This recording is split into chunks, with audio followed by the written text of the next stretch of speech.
Hello, everyone, and welcome to hell. My name is Courtney. I'm here with my spouse, Royce, and together we are the Ace couple. And today we are finally talking about Hazbin Hotel. I'm weirdly nervous to talk about this, and I'll tell you why. So, when we first started this podcast, by far and away, the sort of topic we got requested the most, tons of people contacting us saying, please talk about Ace Rep in the media, Ace Rep in the media. That was like the number one ask. And sometimes those asks would come along with specific, like, can you review this specific thing? And at a certain point, we got several requests asking us to review Hazbin Hotel. It was not a thing we had ever watched.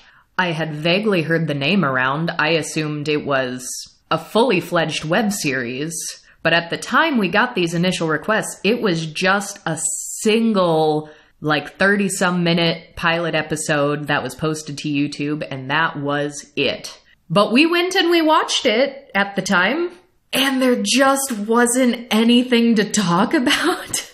There was not enough there.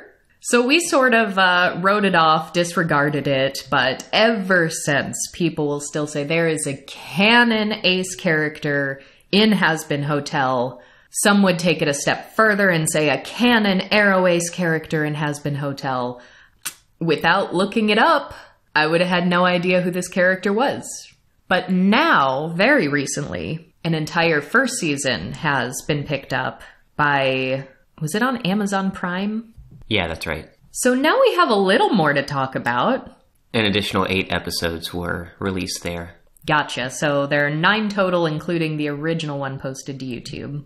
Now, I will say right off the bat, watching the first season, overall, I think it is a very cute show. For the most part, I actually really enjoyed it. And I want to be abundantly clear about that because there are going to be some criticisms.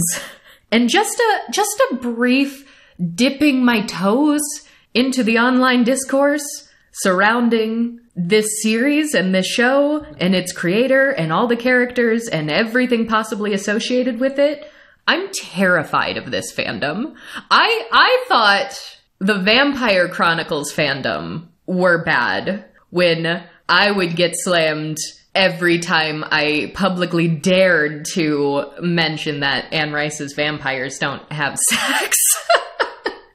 Or if I would mention how much the Vampire Chronicles meant to me when I read it as a young Ace, Courtney. Man, people get really, really vicious. This isn't exactly the same situation I saw in this fandom, but there are elements of it, and it's complicated, and I've been seeing the opposite of it, and it's a lot. It is a big, wide world of fandom out there, and I will tell you right off the bat, I tried to become as knowledgeable as I possibly could about this character and this show, and between all the platforms, the Twitters, the Tumblrs, the YouTube explainers, the YouTube drama channels, it's too much. If you haven't been here the whole time, if you weren't there when this discourse started, it's not worth it.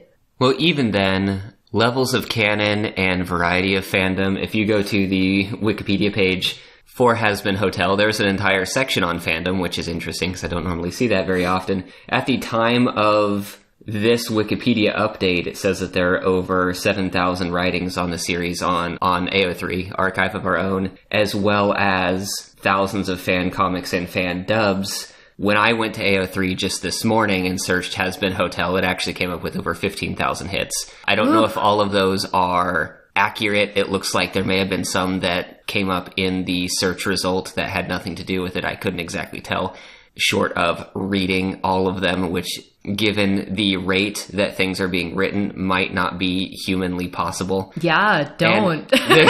No, I wasn't going to. I was just saying, like, I don't know if you can consume all of a fandom. And there is Hell of a Boss, which is the spin-off series that aired not long after the YouTube pilot, I believe. Which we have not watched. The alleged A-Spec character in question is not in that show, is that right? I have not seen any indication that they are in that show. Okay. But yeah, the YouTube pilot aired in late 2019. Hell of a Boss began airing in late 2020, and then we had a significant gap until now when the actual first season of Hazbin Hotel aired. And so that has given plenty of time for people to write their own stories. Gotcha. So while we are going to be talking about this today and what we know, quick disclaimer, and I will put links as usual in the show notes so you can read about this yourself to make your own choice.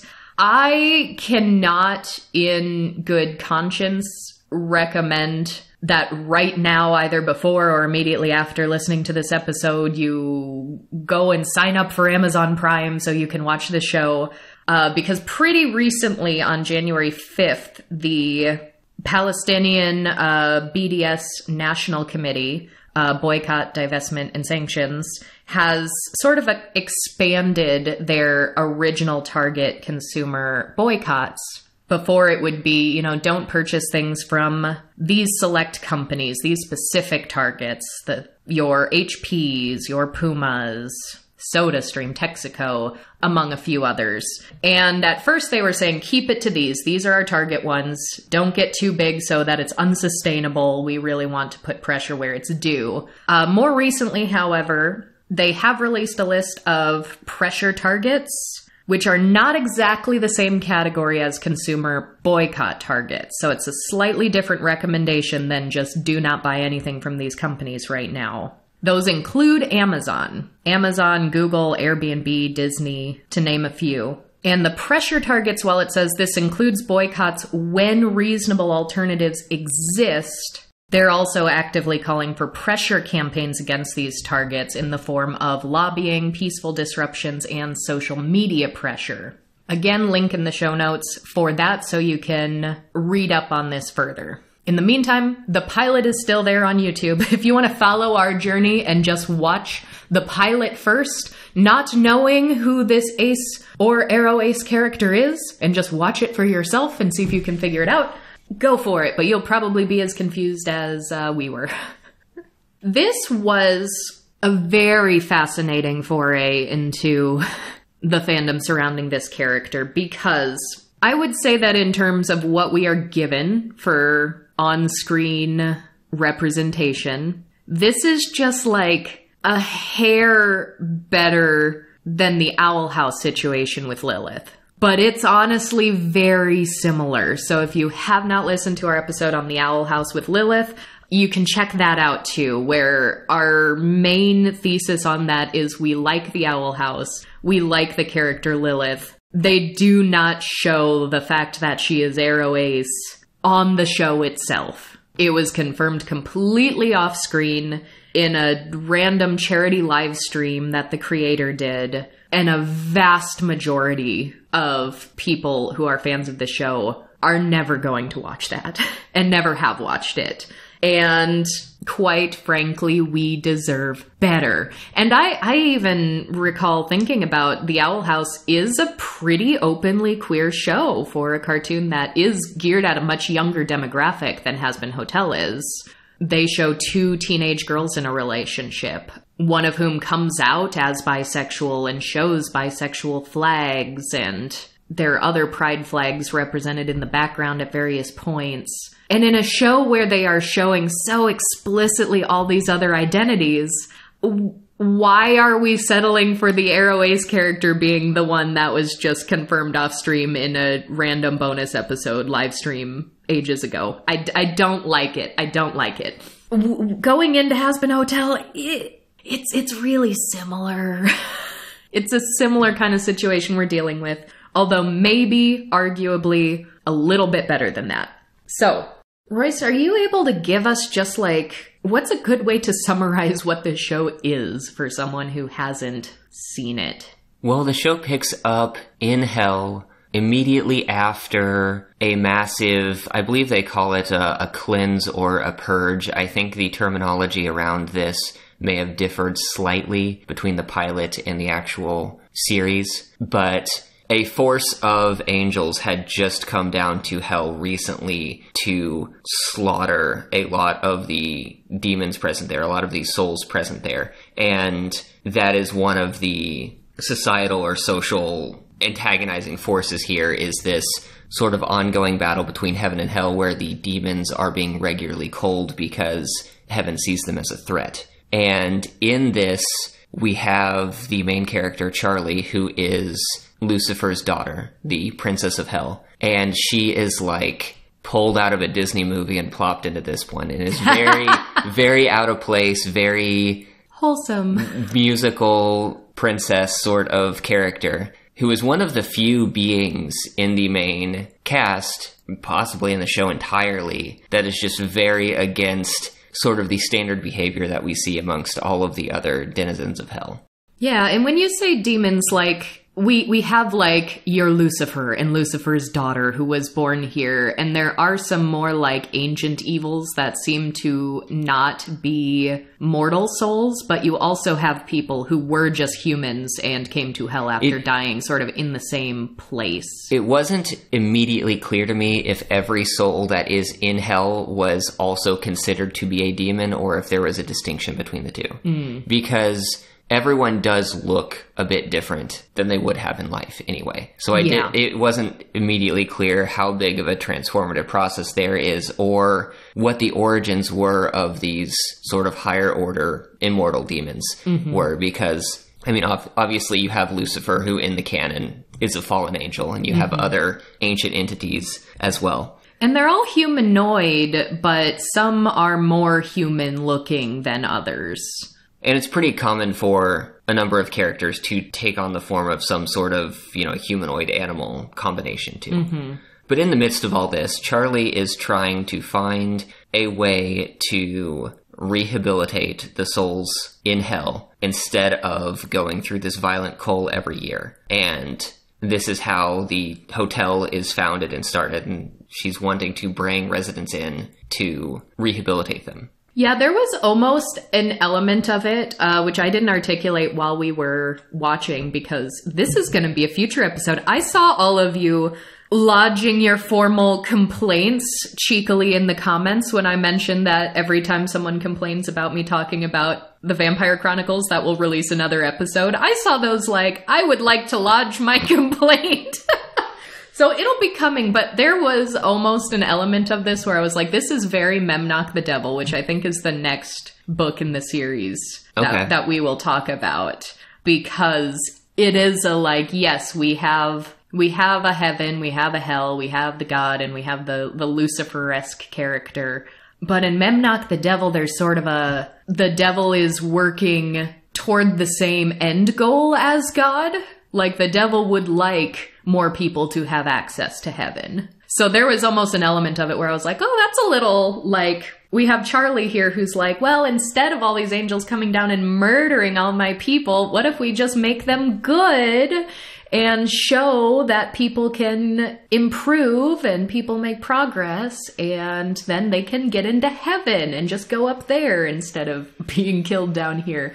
Which also gave me an element of The Good Place, which we haven't talked at length on this podcast either, but I definitely want to do a Good Place episode because there are some very just ace vibe moments in that show that I love. So there are definitely tropes at play here that I really appreciate and have appreciated in other forms of media as well.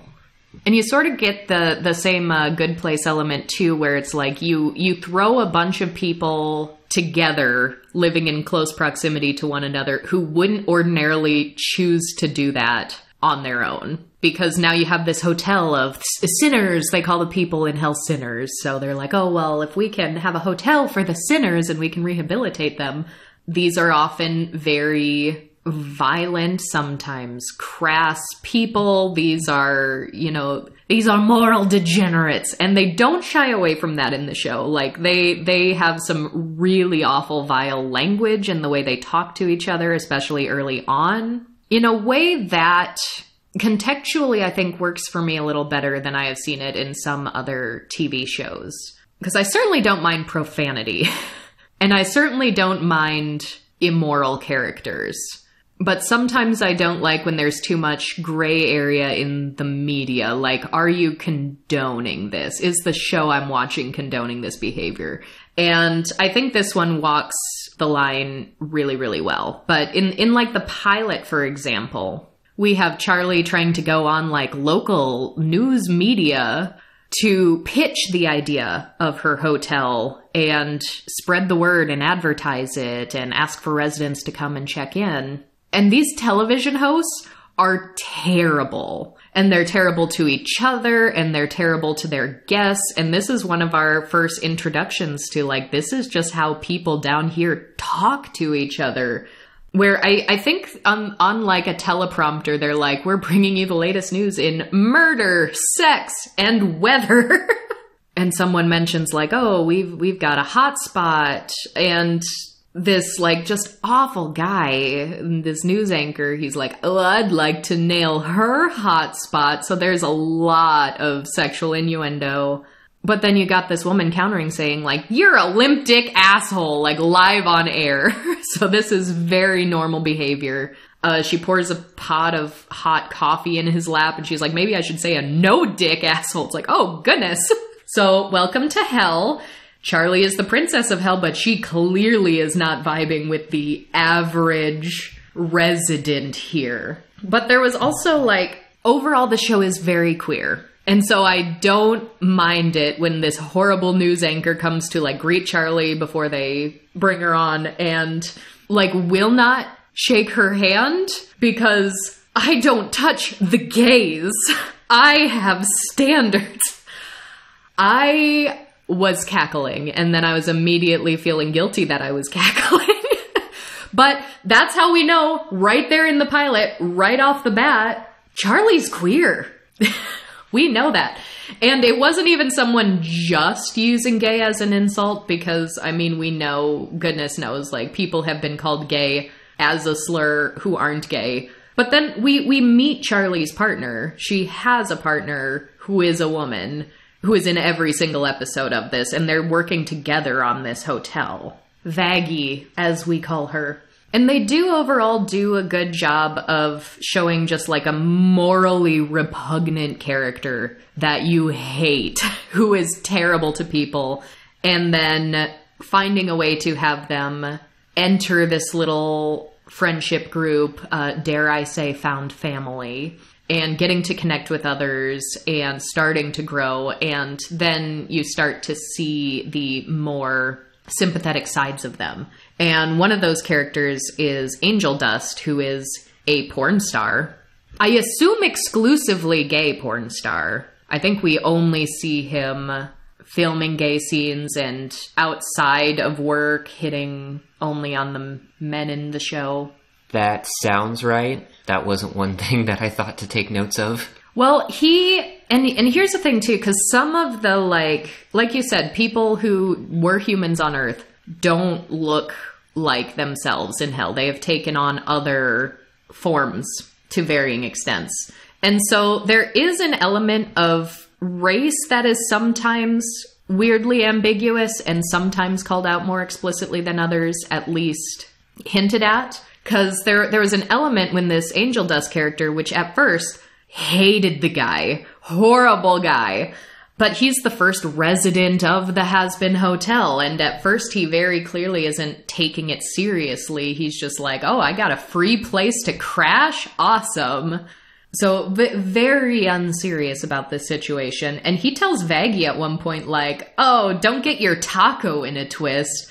And like those lines like that, I was just sitting here going like, ugh, you hate that guy. But Vaggie counters with, are you trying to be racist or sexist? And so I was like, all right, so now there's a race thing here. So I wouldn't have known that by looking at her, because she's got what, like white hair and like gray skin and a yellow eye. She's missing one eye that has a big X over it, which is an interesting art style choice, because she also wears like bangs over her missing eye. But you also have this big red X just like hovering over her bangs. So even though she's covering her missing eye, you know she is missing one, which was an interesting choice, I think.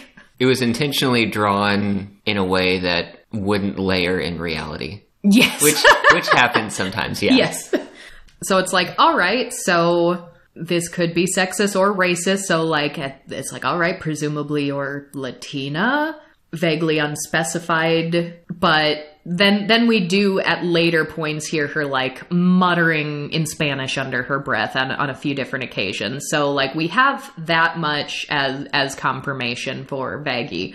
But, like, when Angel Dust says this and she asks that question, his response is like, whatever pisses you off the most. So there are a lot of people down here that are just, like, being offensive for the sake of it. So a lot of very crass language for that reason. Which is also why I say geared toward an older demographic than the Owl House.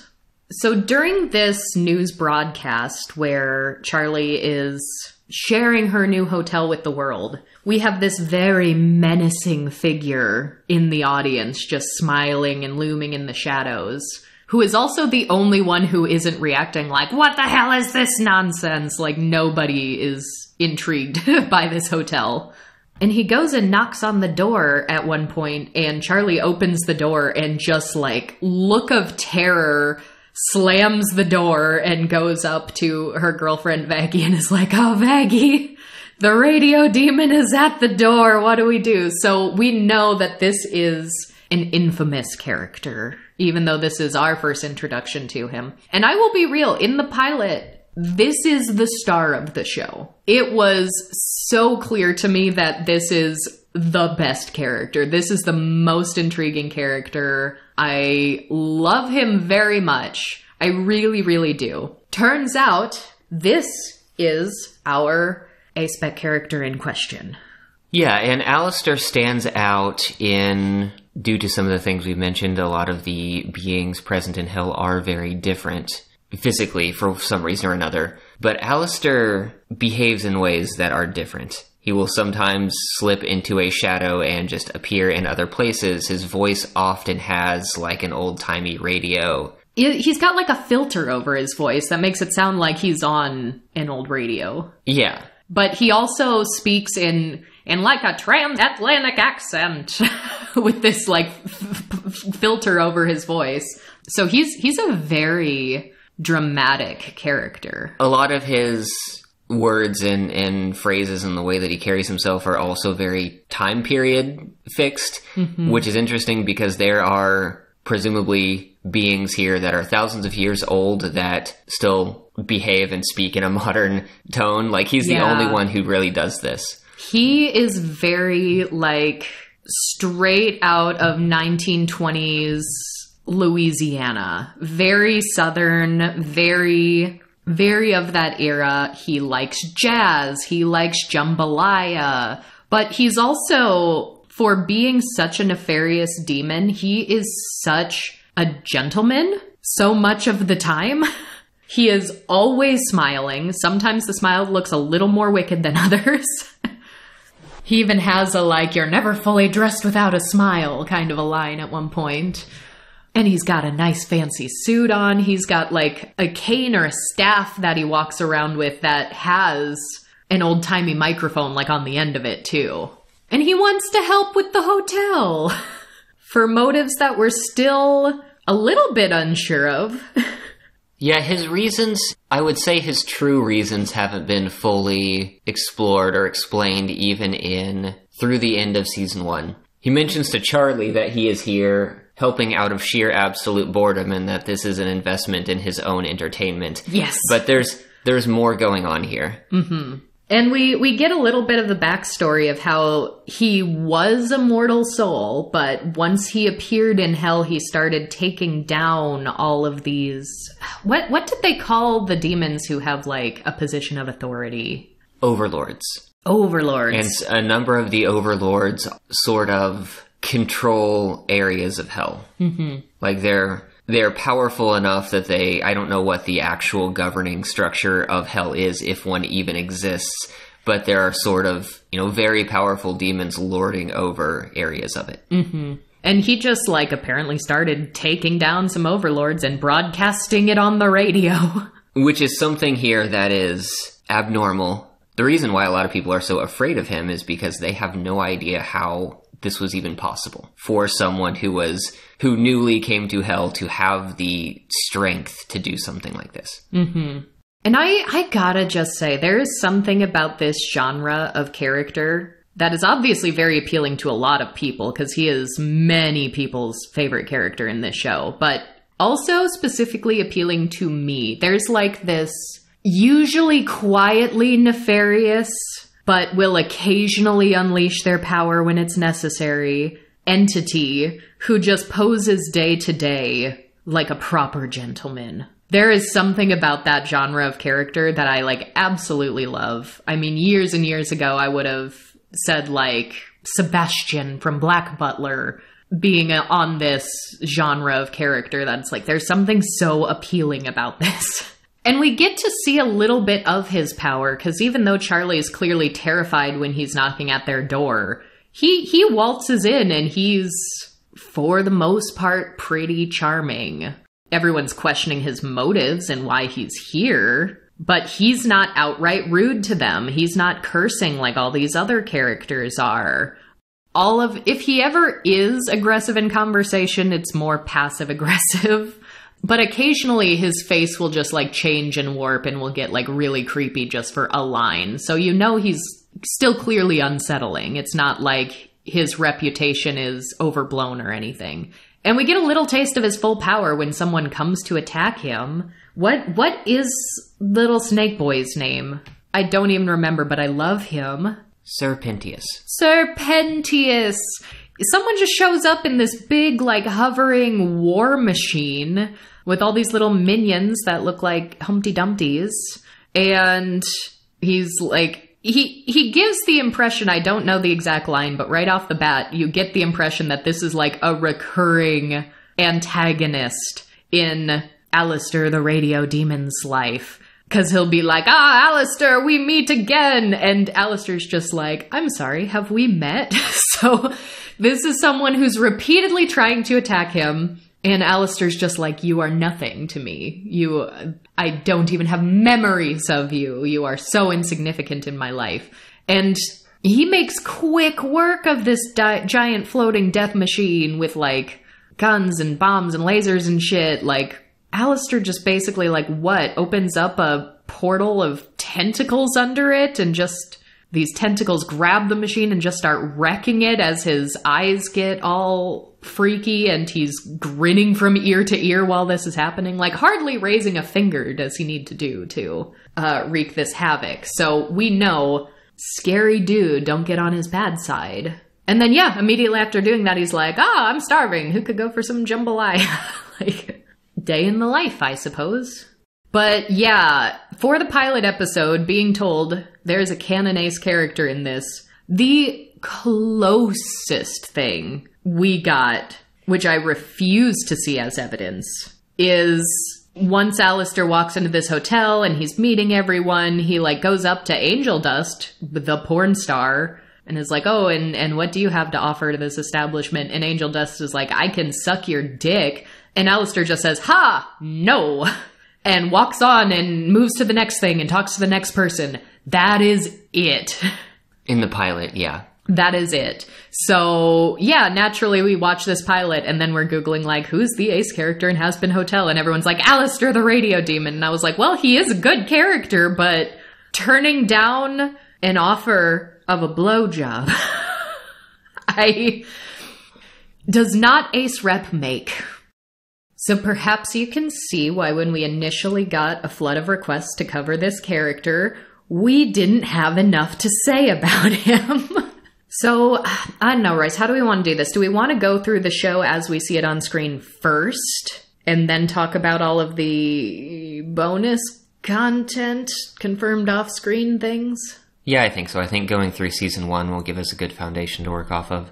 It's also something to keep in mind is that sometimes this varies based off of IP, but oftentimes there are layers or tiers of what is considered canon. Mm-hmm. And in most cases, the actual central published material is considered the highest order, sometimes with statements directly from the creators going underneath that, at least when they don't openly conflict, because that happens all the time. And then like supplementary material or spin-off material, which in this case I don't believe Alastor appears in Hell of a Boss whatsoever. But that's and something we did get deeper. I had you read the webcomic that featured Alastor. Like we did do research. I did look up things the creator has said. So we will get into all of that for any of you who have been more engaged in the fandom. But as for the show itself, Episode 1 is a partial rehash of the pilot. Yeah, it's different because Alastor is already here. He's already in the hotel, so we don't get that dramatic reveal of him. But you do sort of have a new description of why he's here and how he's evil. You get a new framing of the angels who come down and exterminate the demons. So they do rehash the like important world building elements that are gonna play a factor. But Alastor is so committed to the radio. He's like trying to help them advertise the hotel, and they want to put on like television advertisements. But Alastor deplores the television. And in the initial ad, he even says like, oh, do you like blood, violence, and depravity of a sexual nature? And well, then come down to the hotel, and mentions Charlie as the creator of this, like, oh, and join her as she tries to work through her daddy issues by fixing you. Which is very, very good, because we have gotten elements both in the pilot before this and in the first episode of the 8-episode season. Charlie's not on good terms with either of her parents. She's got a mother named Lilith who has been missing for 7 years and just hasn't talked to Charlie in 7 years. She's also clearly doesn't have a good relationship with Lucifer and hasn't talked to him for a bit. But she does learn in like a tense conversation, because she starts talking to Lucifer again and tells him about the hotel in her dreams. And through her father's connection, she's able to sort of set up a meeting with the angels, because she wants to pitch this to them. Like, I can help you. I can help rehabilitate these sinners, and then we can send them to you once they're rehabilitated. So while Charlie's away, everyone else at the hotel is trying to get this ad going, and that includes Alastor, who hates the television. He's like, the only proper medium to express oneself is the radio. We have Angel Dust, who's trying to pitch himself like, sex sells, like, use me. I'm a famous porn star and I'm staying here. And I'll have the horniest demons knocking down your door. And then we have these two new, I guess, employees of the hotel that Alastor just forces to work here. He says, like, I'm going to call in some favors, but they clearly don't seem to have much of a choice in the matter. And even in the pilot, Alastor is seen trying to make a deal with Charlie. And this deal has, like, glowing magical energy going around it. And other people around Charlie are like, do not make this deal. Don't make a deal with the Radio Demon? Yeah, so presumably these are people who have made a deal with him in the past. We've got this tiny, short little thing named Nifty who is wild. I love her. She's chaotic. But she's the housekeeper now, I guess. She cleans. She's also very blood crazed. Yes, that's a good description. One single eye. What is the bartender's name? I love him too. Husk. I love Husk. So when a Husk gets like teleported here with no forewarning, he was like clearly at a poker table. He's got like chips in front of him. He's like mid-bet, and he gets pulled into this hotel all of a sudden, and it's like, all right, you're the bartender now. Husk, which I believe is short for Husker, used to be an overlord himself. And I believe was just one of the souls that ran into Alastor while Alastor was growing in power. Mm-hmm. And we start getting, throughout the series, progressively more information on what these deals could entail by context clues for other people who have made deals. And it gets scary. But I like Husk, I really do. We don't see enough of him for me to like him in the first, like, couple of episodes, but later on he really comes through. To a certain extent, he serves as the straight man in the middle of a lot of very chaotic characters. Yes. There is, I also love a, like, no-nonsense bartender trope. So he fits well in this motley crew. And while they're trying to make this ad, Alastor had, like, given them this, like, teeny tiny little, like, camcorder to try to shoot it on. And as soon as someone tries to, like, put him on camera, he's like, don't you dare. This face was made for radio. And his face gets all creepy and distorted as he's saying that again. And his eyes turn into, like, radio dials. So he is, like, very committed to the radio. We do find out in one of these episodes that there is a television demon that is not as powerful as Alastor and is a continual antagonist of his. Yeah, so it's vague. I don't know if we'll learn more in a second season. I have heard that it's been picked up for a second season, so we will have more. But I don't know if this is... How much, like, to what percentage is this he just loves the radio as a medium, to he loathes television as a medium, to he has personal beef with this television demon? I don't know what percentages play a factor here, but could be any mix of the three. And we get another Serpentius attack at the end of this episode, and they do the same thing. He's like, Alastor, I've caught you at last, which was almost giving me, like... What are some examples of recurring villain attacks a protagonist? Like, it's very Team Rocket of him. Like... It's such a common trope that there's so much noise I can't pinpoint anything. But in any sort of long-running series where there are, like, superheroes or people who have powers, you kind of have that bumbling antagonist that isn't as big of a threat as whoever the big villain of the day is, who just comes up every now and then. Like, they're never going to win, but they keep showing up. That's very Serpentius vibes. And once again, Alastor's like, do I know you? And people are like, he literally just attacked us last week. And he's like, doesn't ring a bell. But this time, even though Alastor, again, makes quick work of him, he is no match for Alastor, and seemingly never will be. Serpentius does manage to, like, rip off a teeny tiny patch of fabric from Alastor's coat.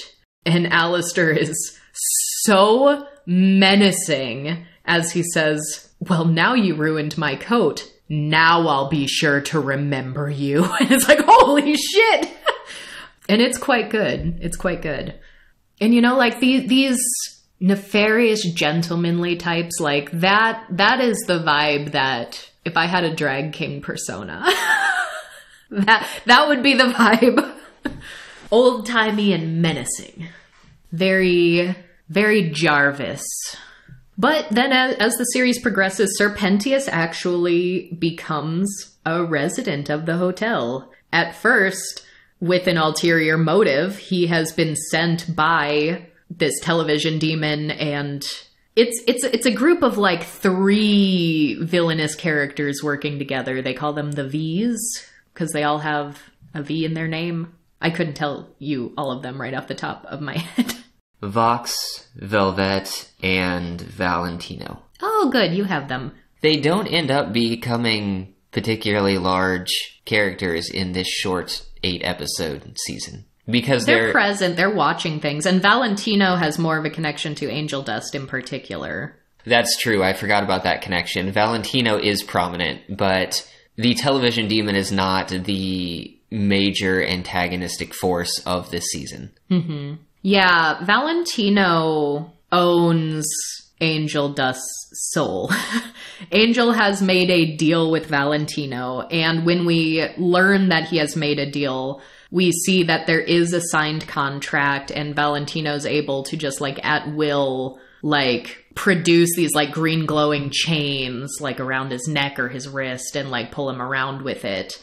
But he's very much like the pimp sort of character. Like, he is this porn producer. He is the one who films all these videos and tells Angel Dust, like, what he's doing, makes his work schedule.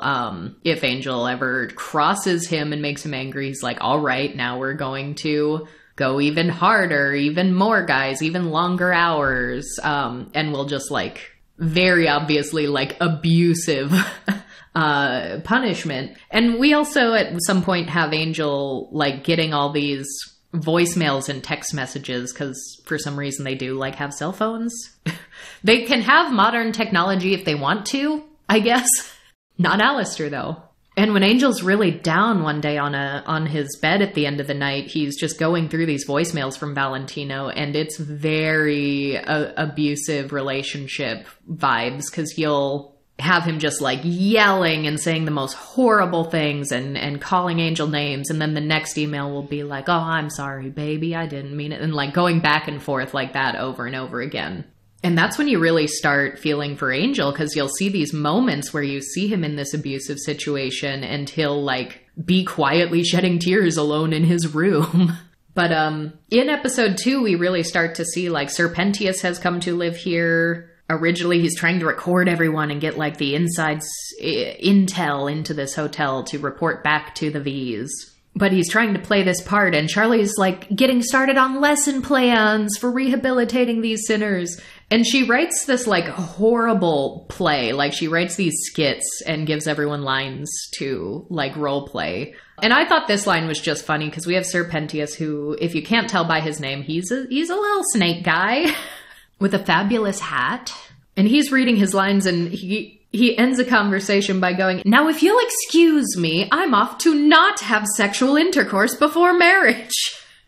And I mean, that's just objectively a funny line. But also, it really had me wondering what the actual laws of heaven are in this universe. Like, they're clearly taking Christian themes by, like, the Lucifer and a heaven and a hell. So, like, we have that, but they've also changed the lore a bit. Like, turns out Lilith was actually the first woman that was made along with Adam. But Lilith ended up with Lucifer, and then Eve was Adam's second wife. Don't know what's up with that. Is Adam missing 2 ribs? Was Lilith made from whole cloth and her own autonomous person? But then God was like, well, I'm out of human-making materials. Gotta improvise. And Eve was made out of a rib?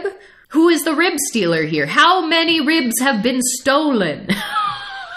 Call back to, I don't even know what episode that was. One of our AroAce-phobic articles we covered, calling women rib stealers. That was episode 42. It was an article from The Spectator called Playing the Ace Card. That's right. But that like line of questioning, like what are the rules, what do they have to do to rehabilitate them, was something I had as a viewer, but that actually becomes a question they're asking themselves later in the series. So I was glad to see that it wasn't just super vague and that there is an in-lore reason why we don't really know. But we do see Adam when Charlie has set up this meeting with the angels, because Adam, the first man, is like, has a very strong leadership role in this cleansing of the demons. And he's awful. He is no better than any of the super rude, cruel, crass demons that we've seen in hell. Like, he even at one point told someone to call him Dick Master. Like, he's the worst kind of frat bro. Someone asked him to sign something and he's like, I fucking love putting my name on shit. Like, he's terrible. And someone's like, oh, we need to address our biggest problem. And he's like, oh yeah, herpes is a bitch. And it's like, nobody was talking about herpes, Adam. So he sucks. And so that really gets you wondering, like, what is the difference between heaven and hell here, really? When it seems like 99% of creatures in either place just straight up suck. Episode 3, I didn't have a whole lot of notes, but we see Charlie doing more lessons and she's trying to teach people about trust, and they're doing like a trust fall exercise, and Angel Dust brings in like a bunch of kinky people and like fetish gear and all this stuff, and he just says like, nothing requires more trust than BDSM, which I can't dispute. Well played, Angel Dust. So what the show is building towards is this conflict between heaven and hell. An extermination had just happened previously. One had happened pretty recently before the start of the series, and it's suspected that another one is going to happen in a year. That is the time frame that they're on. Heaven moves up their schedule by 6 months, and a lot of the people present, including an entire boardroom of overlords, are starting to panic. And Alastor is a part of this. In episode 3, Alastor ends up taking a couple of Sir Pentius's egg boys to the meeting to help gather a little intel, but goes into this boardroom meeting to discuss things with some other overlords, and it is discovered that an angel was killed, which no one really thought was possible, including the angels themselves. One of the overlords was responsible for this and, understands their weakness. And so throughout the sort of remaining episodes, aside from some other character and lore building stuff, there is an episode dedicated heavily to Angel Dust and Valentino. But the underlying plot is them building up for this conflict during the next extermination. During this time, as you mentioned, Charlie, with a bit of help from Lucifer, goes up to heaven and speaks with the angels there, and they are confused when prompted what exactly needs to be done for a soul to enter heaven, or for a soul from hell to be rehabilitated. The rules seem somewhat arbitrary, and the angels, many of them, just seem vicious and cruel. Mm-hmm. Particularly Adam in particular, who is leading this extermination force. He's the worst. And with Charlie going up there and trying to broker some sort of peace, she ends up with a target on her back, and they're like, during the next extermination, we're coming to your hotel first. But throughout this period, we see the main cast of characters sort of doing whatever they can, finding whatever information they can, preparing for this conflict.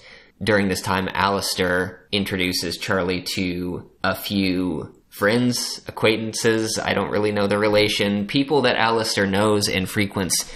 Charlie's taken to an area of hell where a lot of cannibals live to meet someone named Rosie, who has known Alastor for quite some time now.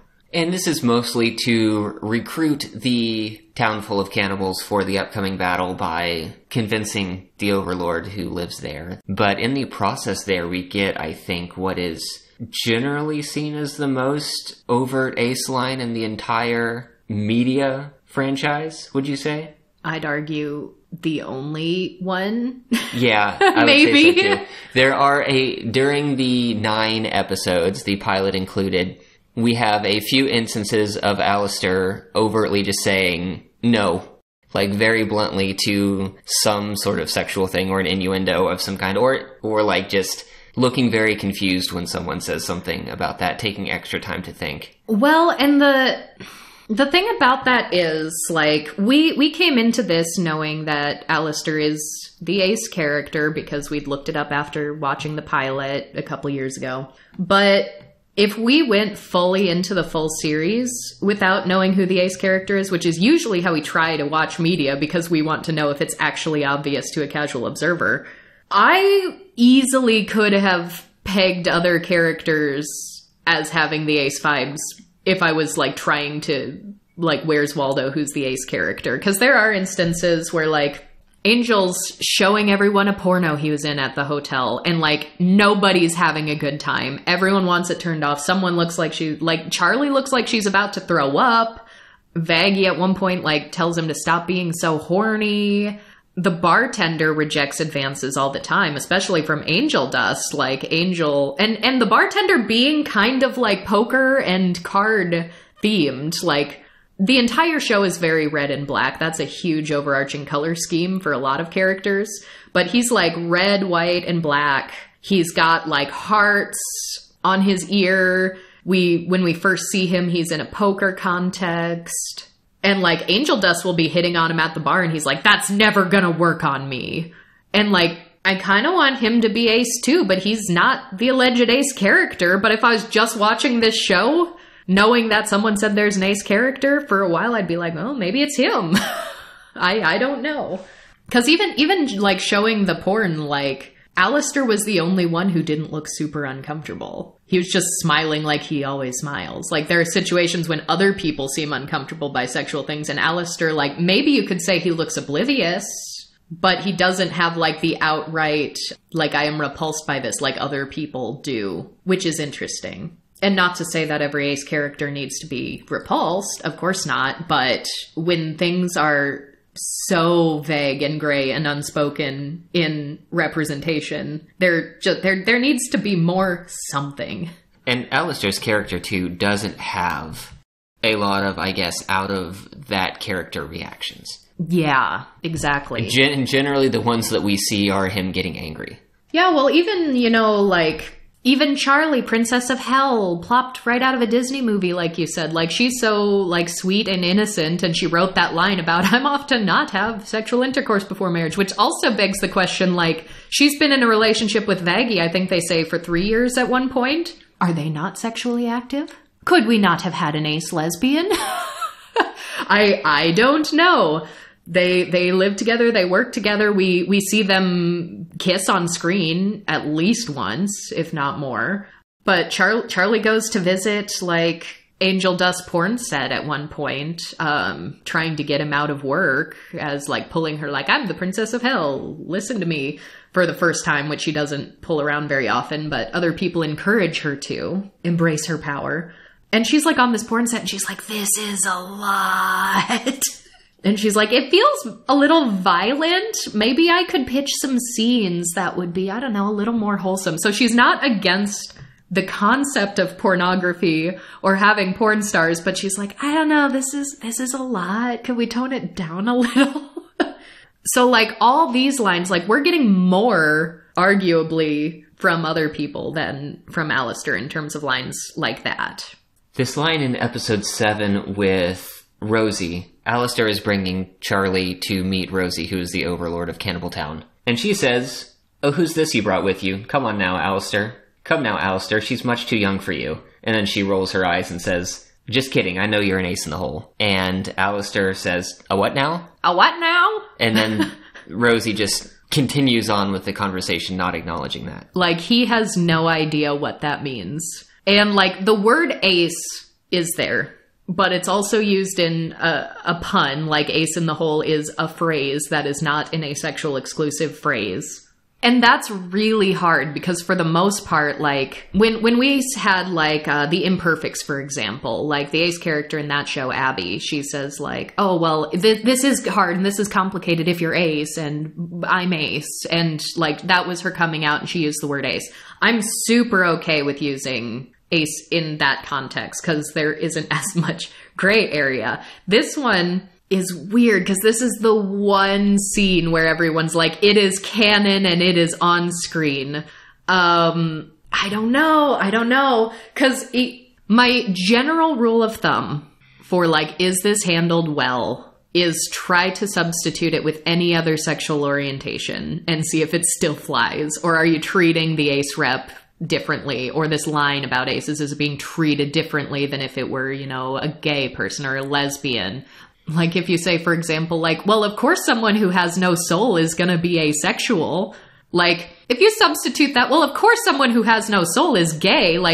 All of a sudden, that is a hate crime. So, yeah, but the thing is, first of all, Rosie's also a little old-timey. She's fabulous. She's got, this old Edwardian hat, just wide-brimmed.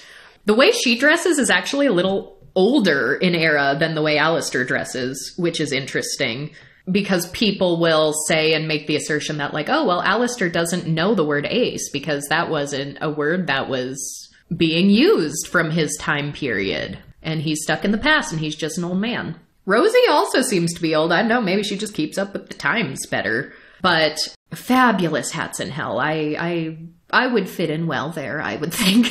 Rosie and I would be friends, even though she's a cannibal. But ace in the hole, and then someone saying, what now? I had to think long and hard about, because on the one hand, it came after, she's way too young for you. And then, I know you're an ace in the hole was what is negating the previous joke about someone being too young for you. So I was trying to decide if that's good enough. However, ace does have more than one meaning. It doesn't just mean asexual. You need the context for it to mean asexual. And it's hard to find an example of that with other orientations, save for gay could also mean happy.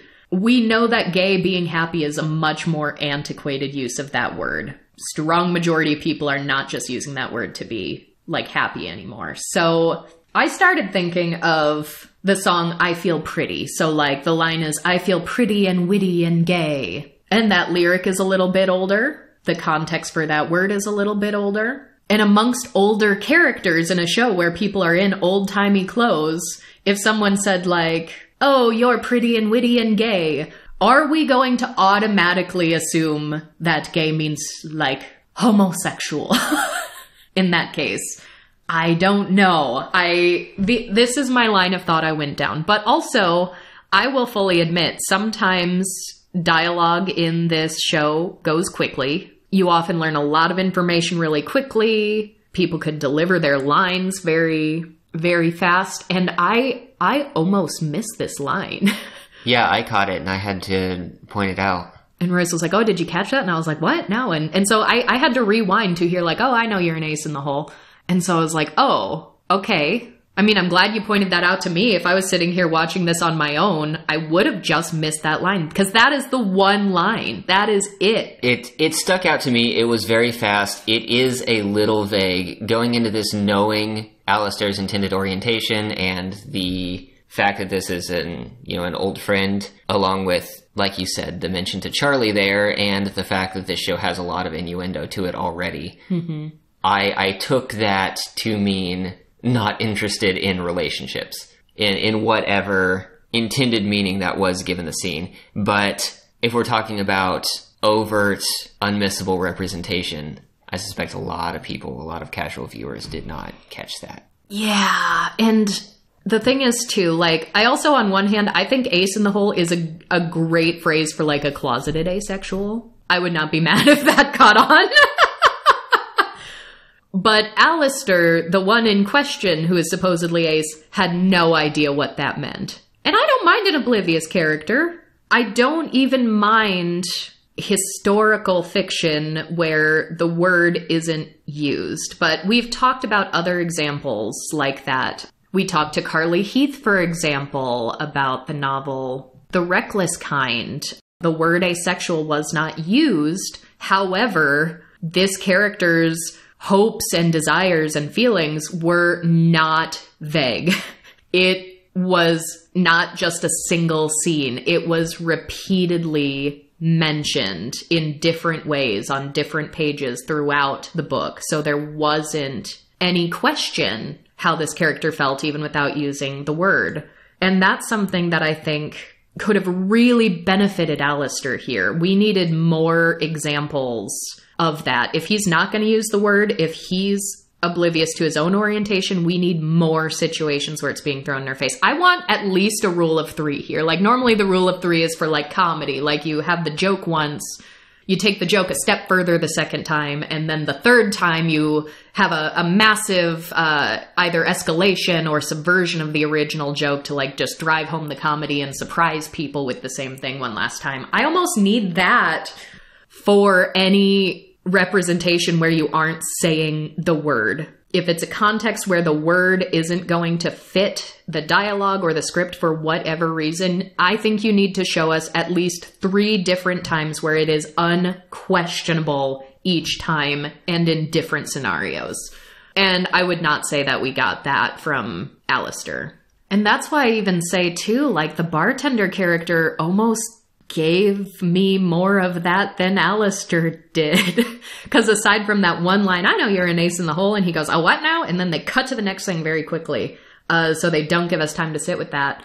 The bartender rejected Angel's advances outright, said that is never going to work on me. He talks about, like, Angel, you're pushing my boundaries. They talk about boundaries. He even calls him out on his sexuality often being an act, saying, like, you're putting on an act. The way you're performing this, I know it's not actually you.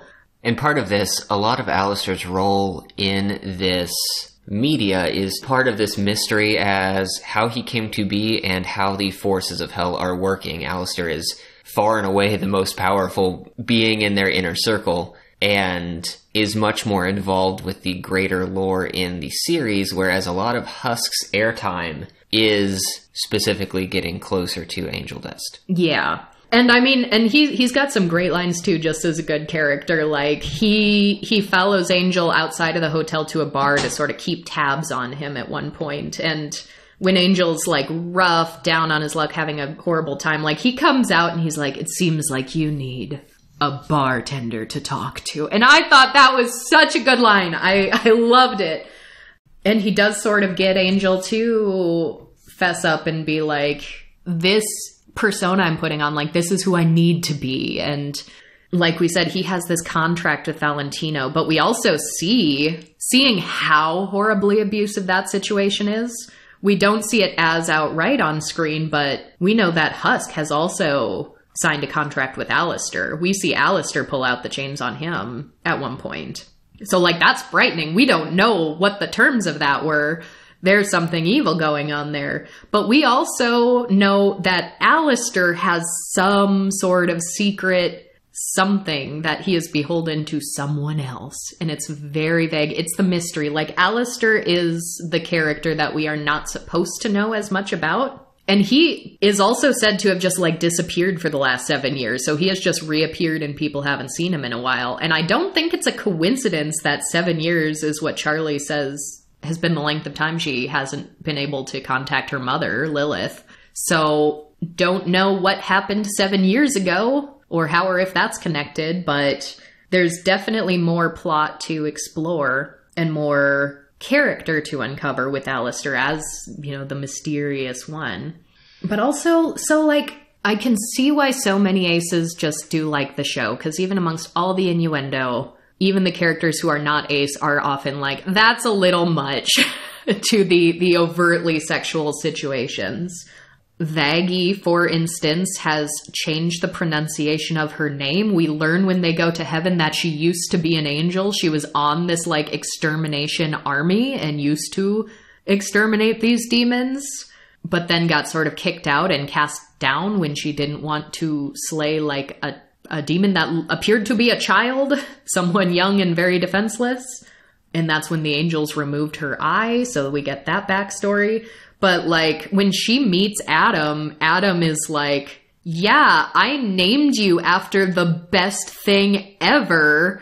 And her original name, we find out, was pronounced Vaggie. And oh my God, why? And she obviously hates that. When they're packing to go to heaven, they even have little pride stickers on their like luggage. There's a sticker that says pride and there's a sticker that has a rainbow on it. So that was also kind of like, oh, Owl House, we see some pride flags in the distance. We didn't see any ace flags in the distance or any arrow flags in the distance. Serpentius is just very awkward around sex and sexual things. Like, he was the one in that play who said, I'm off to not have sexual intercourse before marriage. But he does get quite infatuated with another character, an old friend of Angel Dust. And when they're out at a club, the way he tries to like flirt with her is very bumbling, kind of innocent. Like, he tries to buy her a shot, and when she's like, oh, why? And he's like, oh, it's because I'm buying shots for everybody. That is Cherry Bomb, and the two of them are the first sign of major conflict in the pilot. When Serpentius is in that big war machine, he's fighting with Cherry Bomb, and they have like an ongoing rivalry. And now he has a crush on her, but their clubs have sex rooms, I guess. And so he comes up and he's like, I see this club has a sex room, so I was wondering if you want to do a sex with me. And when she was like, why? He's like, because I'm doing sex with everyone here! And everyone cheers. So like, that was the second joke in the comedy rule of 3 here. He doesn't know how to flirt, so he's getting himself in situations he doesn't want to be in. And then later on, Angel Dust is like, goes up to Cherry Bomb and is like, you know, you could totally tap that. And she's like, oh, don't be gross. And considering he's a snake, this is just very, very funny to me. Angel just casually drops like, besides, I hear he's got 2 dicks. And Cherry Bomb just goes, huh.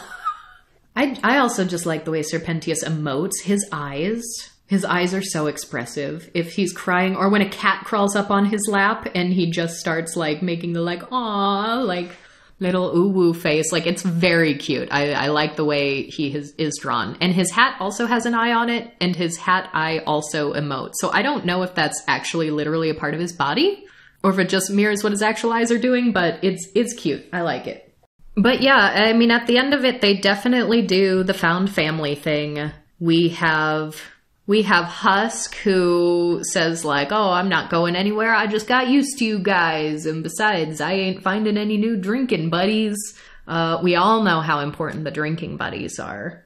We have lines like, these sinners are my family. And even Alastor at the very end, I mean, there is a big scene where the angels come down from heaven again to attack the hotel first, specifically. But by combination of the earlier meeting that Alastor attended, where he learned that an angel had been killed, they find a way to fight them, and they're ready for the battle. So they even do like the night before the battle kind of a trope, where they're all just commiserating. But once they've driven the angels away, even Alastor is like watching everyone happy and celebrating from a balcony and says, it's been a surprising thrill to witness these wayward souls find connection. Almost makes one sentimental, an enjoyable collective to be around. I admit one could get accustomed. So, and he's just saying that to the little vicious one, who's also hilarious and has a lot of really hilarious lines. Like, they hand her a dagger right before the battle, and they're like, if you see an angel, stab it. And she immediately, like, homes in on Angel Dust, their friend, the porn star, and she's like, stab, stab, stab. And they're like, wait, no, not that angel. But he's such a widely beloved character, and I think some of the mystique has to do with it, his mannerisms, his power. He is a unique character. So I've heard one or two people be like, oh, of course they made the Ace character the most evil one. That's a negative stereotype. He's not the most evil one. He's also widely beloved. I love a good villain character. Villains are often the most compelling one. Right now, he's some sort of anti-hero with a lot of backstory we have yet to uncover.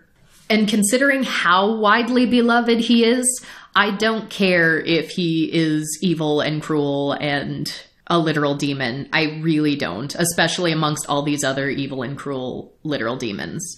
So that is not my gripe. I like to have well-liked Ace characters. That doesn't mean they have to be good aligned. I just want the audience to be like, that is a great character. But let's talk about why, long before that Ace in the Hole line ever aired, people were like, this is a canon AroAce character. And I will say, too, because despite my better judgment, we joined Tumblr. And when I logged into Tumblr to inform everyone that we got Aromantic Spectrum Awareness Week recognized in the state of Kansas by way of a government proclamation, I started seeing a lot of posts and discourse that I generally agreed with, but it took many posts of scrolling through to realize what prompted this round of discourse. And a lot of these posts were saying things like, there's a lot of aphobia in fandom, which I agree with. I have seen that in a lot of different fandoms. I have seen people, they were basically saying that there are allo people who are making fan art or writing fan fiction of AroAce characters in very explicitly romantic and or sexual situations. And these allo creators of this art, once getting called out on it, saying, hey, don't erase that this character is AroAce, will say like, oh, but it's a spectrum. Like, aromanticism is a spectrum, asexuality is a spectrum, but some aces do have sex, and some aces like it, but arrows can be in relationships. And so the heart of the matter that people were saying was, if there is a character where not having sex or not being in a relationship is an important part of their orientation, we have so few of those characters, actually, that it feels disrespectful for you to completely ignore that to put them in one of those situations. And people were saying, like, yes, while it is true that there is a spectrum, and real life people do operate like this, we have so little rep, please just let us have the things that we have. And the way you're doing it is not sensitive to real world aces and allos. And it does happen in the real world where actual ace and aro people are disbelieved, or they are, you know, I don't think anyone should ever ship real life people, but that happens with celebrities, like real life people who exist. And I think it's very weird. So when I was seeing these out of context, I was like, yeah, I do agree with these posts for the most part. But then I realized they were talking about Hazbin Hotel. At least that's how it started. And I started seeing more posts that were actually tagging like Alastor, Hazbin Hotel. And so apparently there's just been a slew of people writing smut about Alastor, making fan art of him in sexual situations, shipping him romantically with other characters. And there were people going so far as to say, he is a sex-repulsed asexual, he is a romance-repulsed aromantic, he is so far on the side of the spectrum, he does not want any of it at all whatsoever, and you are fundamentally disrespecting that part of his identity by doing all of this and that. And at this point, I'm like, where did you get Aro from? Genuinely, where? Where is it that he is a canon AroAce and it is on screen and explicitly stated? Because first of all, at least, I guess at least we have the meager ace in the whole line. Where did you get Aromantic? Where? Show me. And like, I'm not saying that it seems right or correct that Alastor should be romantically or sexually related to someone, because I don't get those vibes from him. I really don't. You're saying that nothing was explicitly stated, and it would also be harmful or incorrect to assume a default. It would. And the thing is, like, if I were a casual viewer of this show who is someone who engages in fandom on that level, who makes fan art, who writes on AO3, there was nothing in the show to say that he's aromantic. So especially if it's like, I'm just putting him in a relationship with another character, even if it's a sexless one, and then people are like, but you're erasing arrows. I would genuinely, like, if someone were to take like Todd Chavez and make like a bunch of sexual fan art of him, that would make me really uncomfortable, because I know that kind of person. I know that kind of character. In the real world, like, someone would be very uncomfortable on that place in the A spectrum to know that people are making sexual things of them. And part of that is me just, like, having an abundance of empathy for fictional characters. So I sometimes have to walk it back a little bit and be like, you're not literally hurting that character because that character does not exist. But it is a wide world out there, and I will never begrudge a real life ace person feeling hurt by seeing that, because so many of us know what it's like to have our own identities invalidated, that when we get these meager scraps of representation on television and then so many people just disregard it, I know, I see where that real life hurt comes from. And it's almost kind of like, it's like free speech, right? Like, if someone offends someone and someone's like, oh, well, it's free speech, and think of how everyone's like, oh, you're too woke. Like, we hear stuff like that all the time in political discourse, especially. And people will claim like, oh, freedom of speech, I can say whatever I want. And it's like, yeah, but you hurt people when you say things. So freedom of speech is not necessarily freedom from consequences. Now, this isn't as immediately impactful in every day-to-day life as politics, but when people double down so hard, like, my fan fiction isn't hurting anyone, or taking this ace character and making a really sexual something of them, yeah, that's free speech. You have a right to do that. There are gonna be real life people who are hurt by that. It's gonna happen. And you're going to have to accept that if you put this out somewhere publicly online, you are going to hurt people. So it's like, freedom to do it and not technically literally hurting anyone. It's just not the same. But yeah. On the other hand, in this situation, there is so much gray area and vagueness. There is so much here that I'm almost thinking people are going way too far in one direction on Alastor in the fandom discourse right now, because literally I've seen multiple people say he is romance repulsed aromantic, he is sex repulsed asexual, He has never been in a relationship and never wants to be. It's like, now you're writing fan fiction. You don't know any of that. So, I mean, that in mind, let's talk about the bonus content. Very similar to Lilith, actually, in way of how some of this came out. And thank you so much to Suitable for Vegetarians. That's the number 4 on Reddit. Under r/Hazbin Hotel 3 years ago, who broke down at that point in time for International Asexuality Day why Alastor is canon aromantic asexual.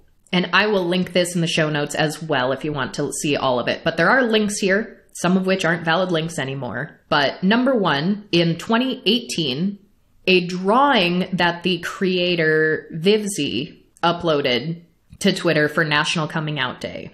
This has Angel Dust and Alastor and Charlie. Above Alastor's head is a little skull that is colored like the asexual pride flag. Above Angel's head is a heart that is colored like the just rainbow pride flag. And above Charlie's head is a heart that is colored like the bisexual pride flag. And Alastor and Angel look confused. They're looking up at these things hovering over their head. And Alastor just says, "What do these colors mean?" And Angel says, "Dunno, maybe that you like meat?" And Charlie's not saying anything. She's just there in the middle looking cute. The caption on this says, "Angel and Alastor are old men who don't understand anything anymore. I hope everyone on this National Coming Out Day 2018 stays safe and stays proud." According to this post, this seems to be the first time Viv confirmed Alastor's being ace online. And I don't know, maybe I'm just old and cynical. But I would have never seen this on Twitter in 2018. So many people wouldn't have. This was only when the pilot was out. And not only that, but lots of animators will make cartoons of their characters with various pride flags for things like Pride Month and Coming Out Day. How often have we seen like the Bob's Burgers crew make like the Belcher family with lots of different pride flags in the background?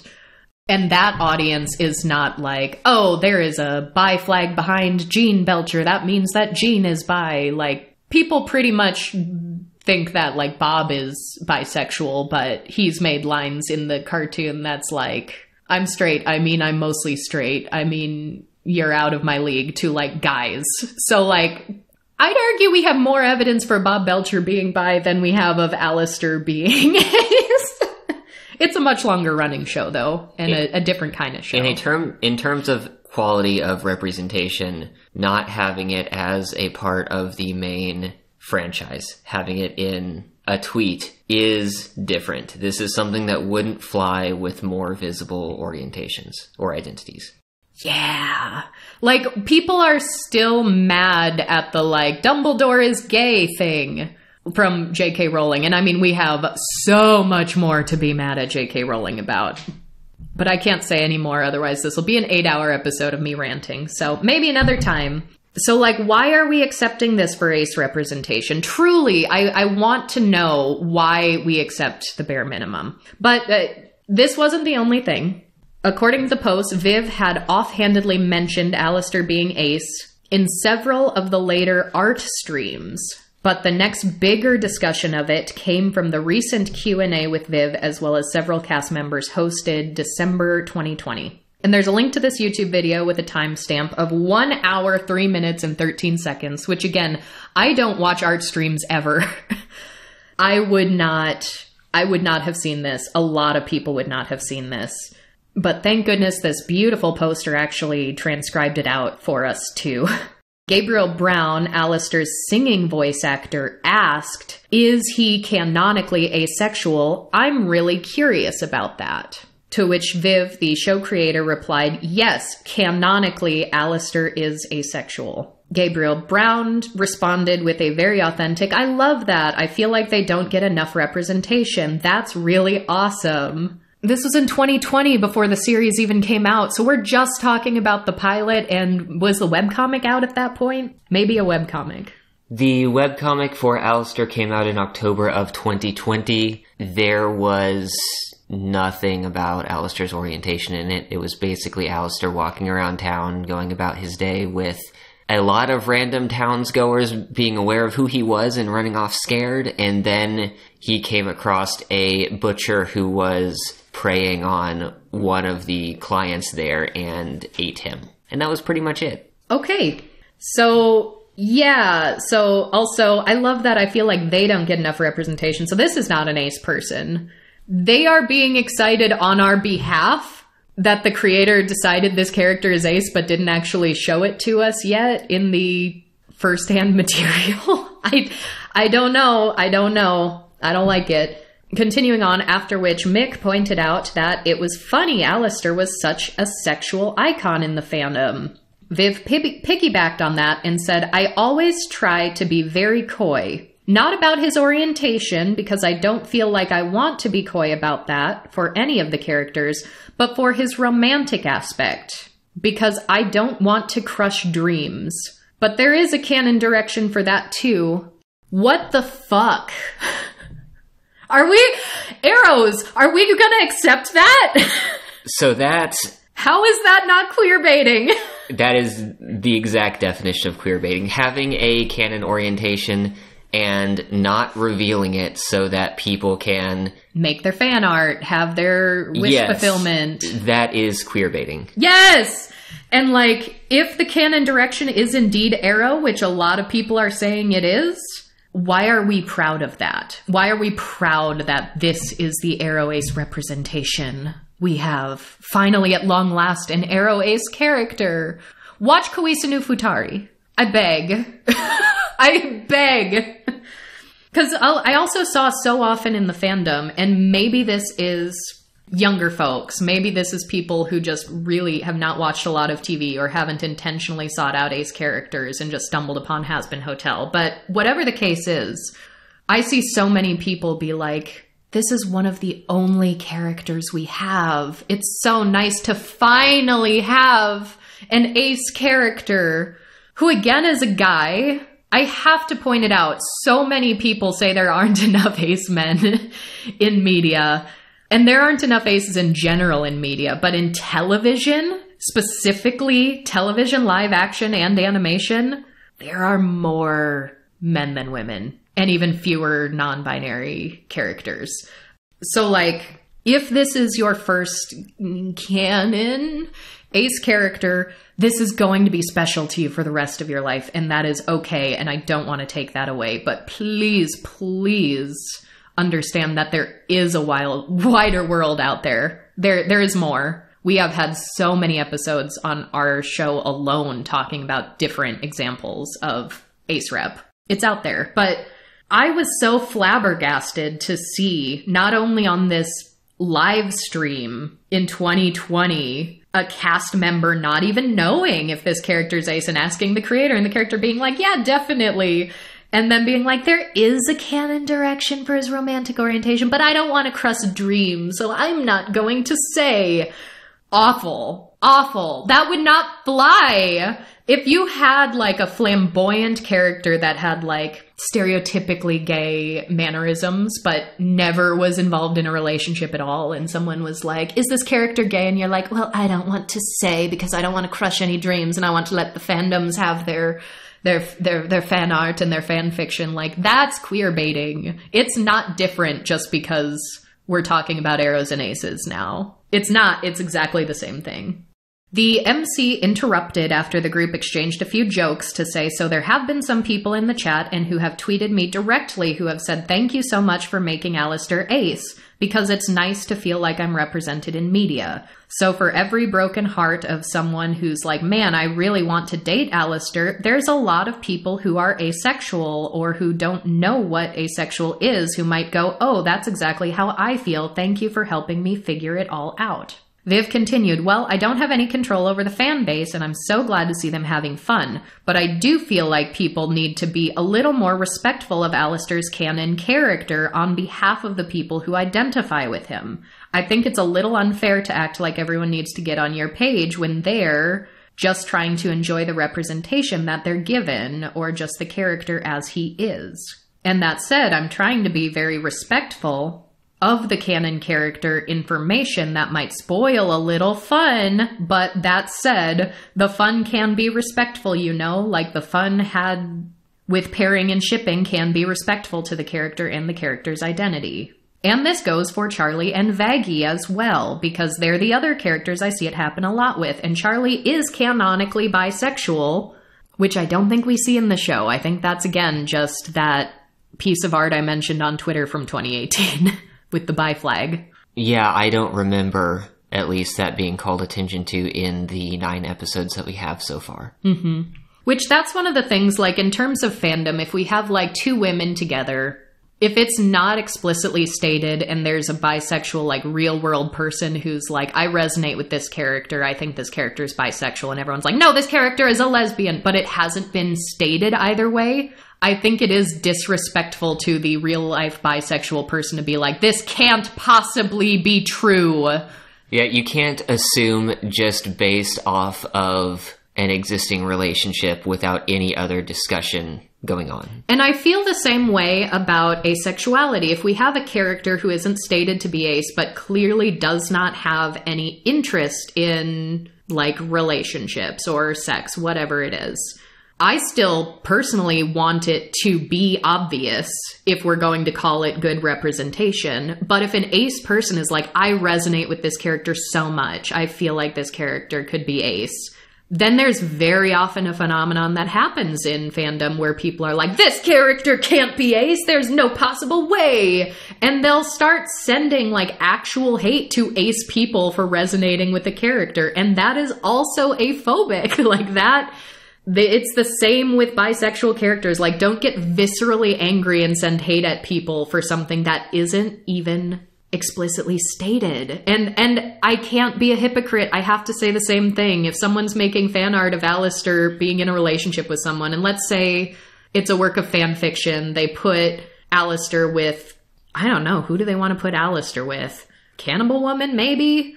Yeah, it would probably be Rosie or Mimsy, who are 2 characters from Alastor's past. Alastor knew Mimsy in life. So let's say, and she was, like, designed like very flapper girl, so she was very 20s again. Like, let's say someone made an AO3 post putting those 2 characters together in a romantic relationship, and maybe they still kept asexual, and they're like, well, Alastor is asexual, and this is a mixed orientation relationship with someone who's allosexual, but he is romantically in love with them. If someone then came and is like, you are disrespecting the fact that he is canon aromantic, I'd be like, is he though?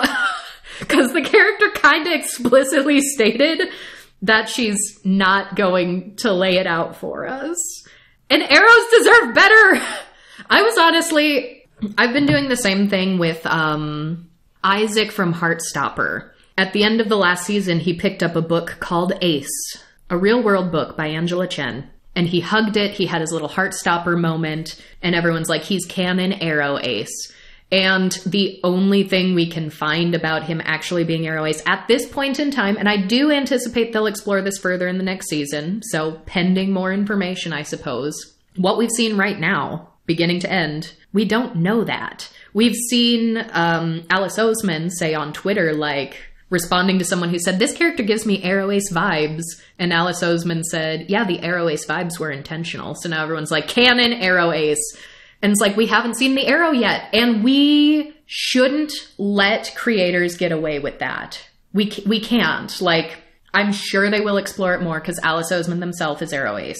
So I'm sure the aromanticism will come. But this character in Hazbin Hotel, who, as far as I know, Viv is not even Aro or Ace. And if I'm wrong with that, please correct me. But are we really gonna be okay with that? We shouldn't. We deserve more. We deserve better. Then we have a link and a timestamp, a YouTube video for 28 minutes and 20 seconds, although this video is now unavailable. So again, thank goodness to this hero who transcribed it for us. Otherwise, we couldn't even watch this video anymore. A creator who Viv met in college and helped develop the characters with her. Faustis, I think perhaps might be how this is pronounced. I can't open up the video to see if they say their own name to confirm pronunciation because the video's gone. Seems to have been inking the Alastor comic. which, as you confirmed, Royce did not say anything about AroAce-ness or even hint at it whatsoever. So this is someone inking this comic and was apparently telling angry fans to simmer down when they started to send her angry messages for discussing Alastor being aromantic as well as asexual, which, like, again, yes, don't do that.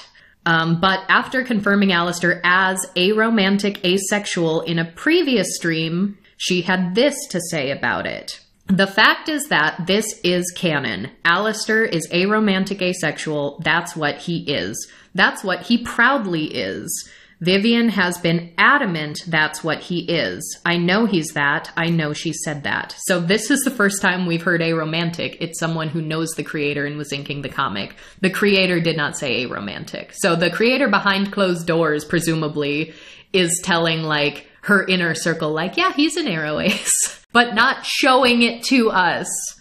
Later, Down even said, so no, he is an aromantic asexual. He has no interest in it. A lot of people get very mad that I said he was not interested. They got really upset. The thing is, I know from personal experiences that him being asexual means a lot to some people. There is very little aromantic asexual representation in media, and most of the time it's bad, but actual, enjoyable, main staple, non-tropey characters being asexual, that means something. So no, I'm not going to apologize for canonizing what has always been canon. Maybe this is a hot take, but I don't think bonus content from the creator's mouth is the height of canon to aspire to. If the creator wants us to know this about this character and wants it to be well known, show it to us in the source material. I beg of you. Do not make it gray. Do not beat around the bush. Make it obvious. Later in the stream, she declined to confirm if Alastor has ever had sex or not, saying she wouldn't want to arbitrarily decide something like that for him, and that she doesn't spend a lot of time thinking about whether or not Alastor has boned, which I think that's fair. But also, I've seen people be like, he has never had sex before and he never wants to, and I was like, that's not canon. Nothing about this is canon. This isn't even secondarily canon where a creator or a comic inker is talking about it. So I guess all this to say, and one of the most important points that I just want to drive home is put it in the text.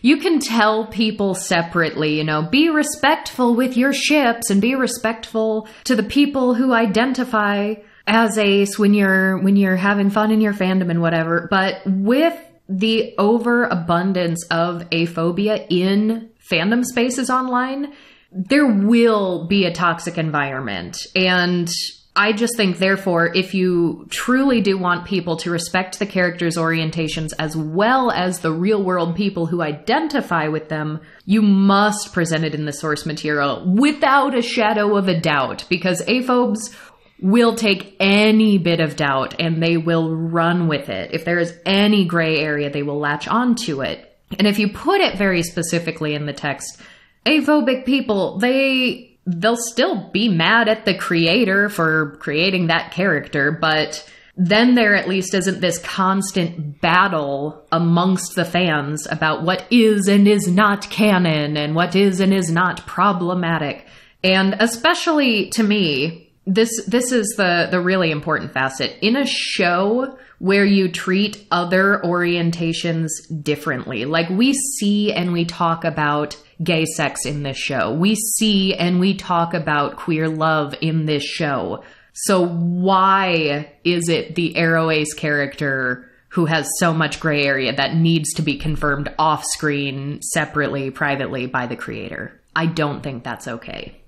Now, there has been a much more recent, and this was since the series was released, there was a Hazbin Hotel live Q&A with the cast, where the voice actor for Alastor in the 8-episode series had some really good lines, and from my limited contact with this person, he seems like a good guy. He seems like a good ally. But he said in this live stream, and I quote, "So Alastor is known as sort of canonically being asexual and aromantic. AroAce. That hasn't come up in the show, obviously, but the conversation is that." And someone said, how can he be asexual when he does so many cute little gay poses? And I said, you don't have to fuck to be fab. And some of our Ace fans have taken that and run with it. And honestly, that's a great quote. I love that. You don't have to fuck to be fab. Great. Brilliant. I love that. I love the clap back from the voice actor. And to Amir's credit as well, he seems to be taking his time after the series release to be on social media sharing good Aro and or Ace resources. So I think he is probably a good ally, and I think that's exactly what actors should do if they find themselves in a situation where they are playing a character from a marginalized identity that they do not share. But it is, to me, just really interesting and kind of telling that he still agrees that this character is canonically asexual and aromantic, and that's kind of what the conversation is.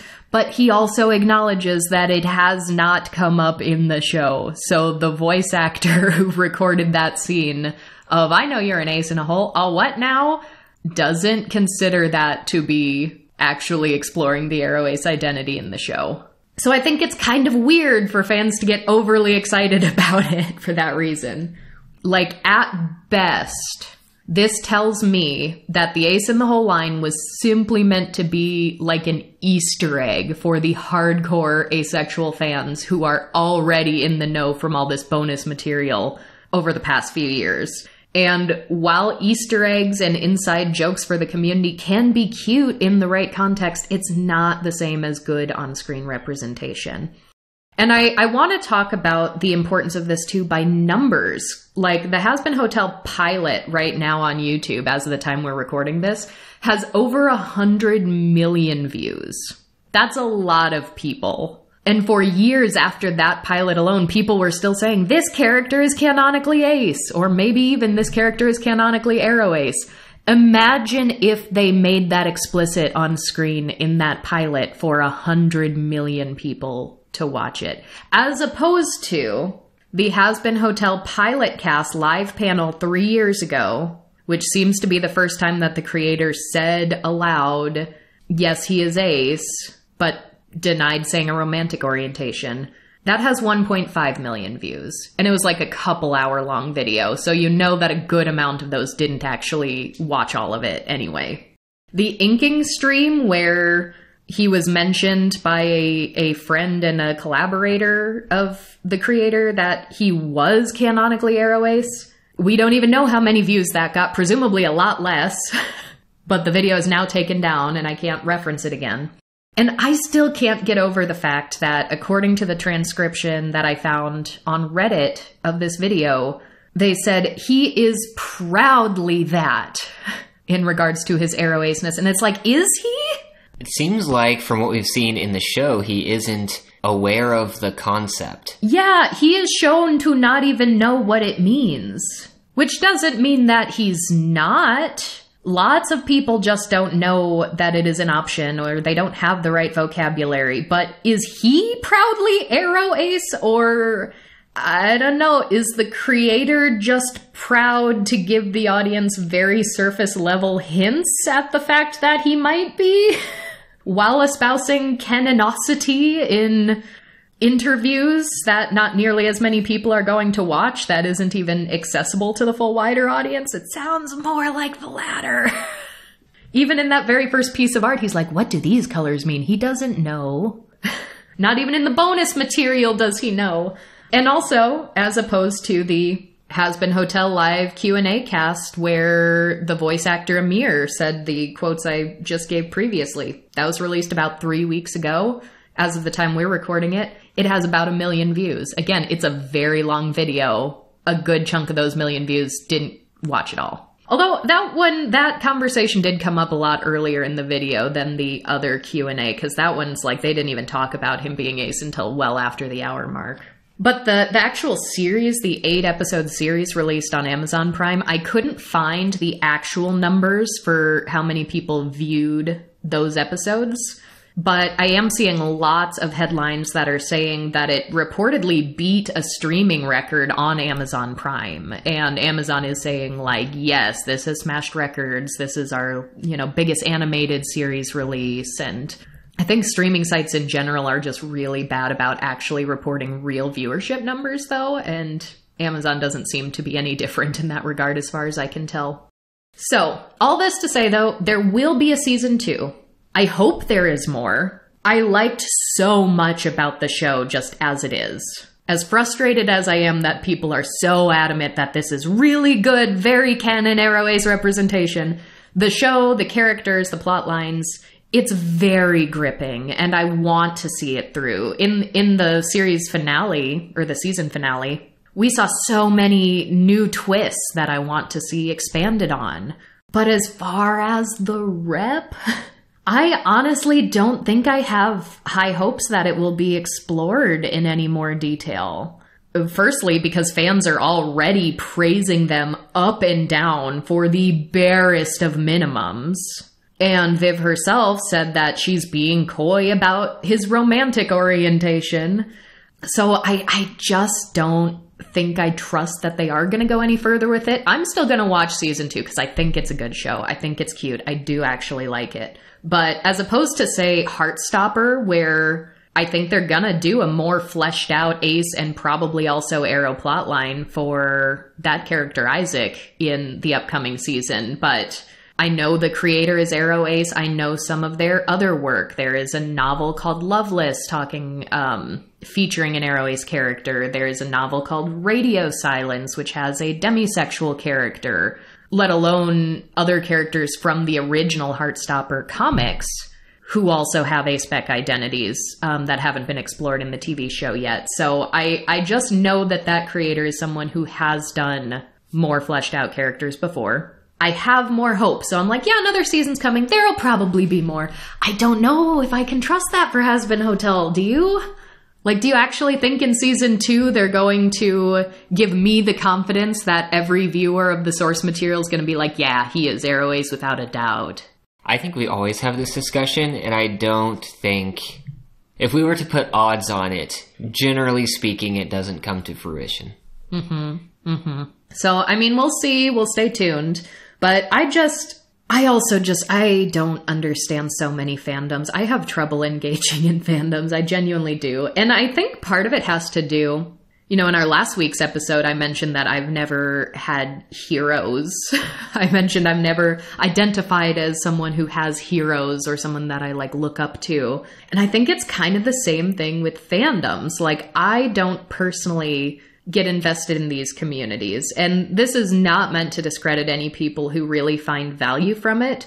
But I think when sharing interests with other people, I would rather share an interest with someone who has never engaged in the material before. If I have a show that I really like and I find out someone's never seen it, oh, I want to show you the show. I want to help introduce you to this. And then I want you to also tell me the things you're passionate about that I've never heard of before.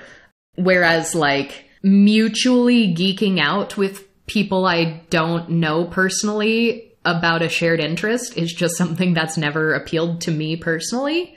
But add to that the extreme levels of toxicity and aphobia that comes with so many fandoms. But even when I am a fan of something, I just don't tend to actively seek more and try to lap up every bit of scrap and lore and everything about the creators and everything about the actors. Maybe if I liked a book, I will watch the film adaptation when it comes out. I might watch adaptations, but as far as bonus materials, extra comics, not usually as often, but especially not the creators just talking about it. It just doesn't appeal to me. And I used to be even so much way worse about this. I used to not know any actors' names, even if it's someone I have seen in several movies. I don't know that person's name. I just recognize their face. And I never used to know the names of any band members. I'd listened to so many bands and I knew the band's name, but I didn't know who the front man was. I didn't know the name of the guitar player or the drummer. And honestly, it was a much simpler time. Sometimes I feel like I know too much now, and that it is only to my own detriment, which can be really, really hard when I want to be an educated consumer of the materials I'm paying for, the attention I'm giving. And I definitely don't want, like, wildly problematic and abusive people to have massively powerful levels of influence. But at the same time, there was a moment of pause I had when trying to determine whether or not we should talk about this show at all, because in the very little bit of wading into fandom discourse, I just wanted to get my finger on the pulse of what people are talking about. I just want to know, do people generally accept this character as AroAce? How do they feel about it? Things like that. And I saw so many vague allusions to controversies featuring the creator of this show. But after like an hour of researching to see if this person actually is horribly problematic, I couldn't find much that was really solid and so bad that I'm like, no, we shouldn't even give any more attention to this thing, because some of these things were about older works. Like, apparently there was another comic or show or something like something. Zoophobia. I don't know what was problematic about that, but some people say there were problematic things about it. That's actually where Alastor's character originates from. Oh, really? I did a very quick search while we were sitting here recording and saw a broken link for the comic, so I don't know if it's even still up or if it's been mirrored anywhere. I didn't search hard enough to find out. But apparently it ran for long enough that there were some characters that were introduced and then scrapped instead of becoming a larger part of the plot. And Alastor, in a similar but not identical appearance to how he is presented in Hazbin Hotel, was a deer demon in this IP. And that character concept was sort of a loose combination of two other prior scrapped character concepts, of one of which was an sort of Lovecraftian eldritch horror being that mainly manifested as a red and black deer. And so you look to that. The Alastor in Zootopia was a cannibal who fed on other deer. So some of those characteristics have been brought with the character concept into Hazbin Hotel. So that's actually really interesting to know, and that's going to be more good context for some of the things I'm about to mention, because I was like, I can't dig into every work this creator has ever done. I don't have the time or desire to do that. But some of these controversies were more vague than others. Some people were saying different and conflicting things. Some of these controversies were like over 10 years old, and I don't feel like things should be held over someone's head forever. And some were as simple as like, oh, everyone's mad because they recasted the voice actors from the pilot when they got a deal with Amazon Prime. And it's like, that just seems like something that happens in media. So people like calling the creator problematic for that seemed like, some of it seemed immediately on the surface level to just be a stretch. And other things I was seeing, it's like, I don't know if these are made up or not, or if these are really old, or if this was something that someone made up, or if this is something that was said on one of these numerous multi-hour live streams that I am not going to sit through and watch all of them. And some seemed frivolous. Some were like entire posts or entire videos like debunking all these controversies. People just don't like this creator, and I'm going to debunk all of these controversies. And it was just all too much. And like, honestly, please fandom people, do me a favor. And if there are actually very problematic people, please don't water down or muddy the real harm that may have been done by a creator by piling on every single tiny little nitpick you can possibly think of. Because for those of us who are not as online, who haven't been as present in these particular niche spaces, it doesn't actually help to educate us at all. I spent so much time being like, there must be a reason why so many people think this is so problematic. But I can't get to the heart of it because there is just so much trash to wade through. And for that matter, like, try not to water down genuine discourse about representation with opinions about identities that you don't hold. Like, boosting voices for people who do hold those identities, I think, is so much better, because some things that I did find that I just truthfully did not have enough time to explore in depth before recording this. So if there is anyone out there who has had your finger on the pulse for a long time and you think this creator is the most problematic person in the world and you know all the receipts for why that is, I'd ask just like, please don't hold it against me. I tried. There is so much out there. And it's not even like online we're playing a game of telephone where like the next person exaggerates something, the next person gets something a little bit wrong. This is like, these are branching, interweaving multiple conversations of telephone happening at once. It's really quite absurd for someone who hasn't been here to watch it play out for years. So the only things I found where it's like, yeah, I would want to know more about this if it was more easily accessible, comes back to you saying that Alastor had a previous iteration as like a deer demon. Because some of the other things I've seen revolve around Alastor. I saw so many people say that he is canonically mixed race Creole. And that was another one where I was like, you use the word canonically. He has Creole vibes. I would buy Creole. He definitely has Southern vibes. He definitely has like Louisiana, New Orleans vibes at least. But mixed race what? Mixed race what? I saw some people saying black and white. I saw some people saying black and indigenous. And I was like, well, now I just saw two completely separate things and neither of those were stated in the actual material I watched. So where did this come from? And like, did someone just make this up and other people are running with it? I saw wiki pages that said he's mixed race Creole. Who put that on the wiki page? And it's like, if that was stated, if the creator said in a live stream somewhere at one point, Alastor is mixed race Creole, I'm not going to find that. I'm not going to look for it. I'm not going to seek it out. Most people are not. So I saw people like praising the creator also for like, oh, good representation for a mixed race Creole character. And it's like, is he? Is he that? Especially when we have like Louis from the latest adaptation of Interview with the Vampire, the TV show. Like that is a much more fleshed out Creole character, I think. And that one has a really weird relationship to its source material and Ace identity as well, because the new adaptation removed any Ace, or at the very least sexless element of that character, which I'm not pleased about. But they did improve on the character in other ways because the character was originally a racist white man.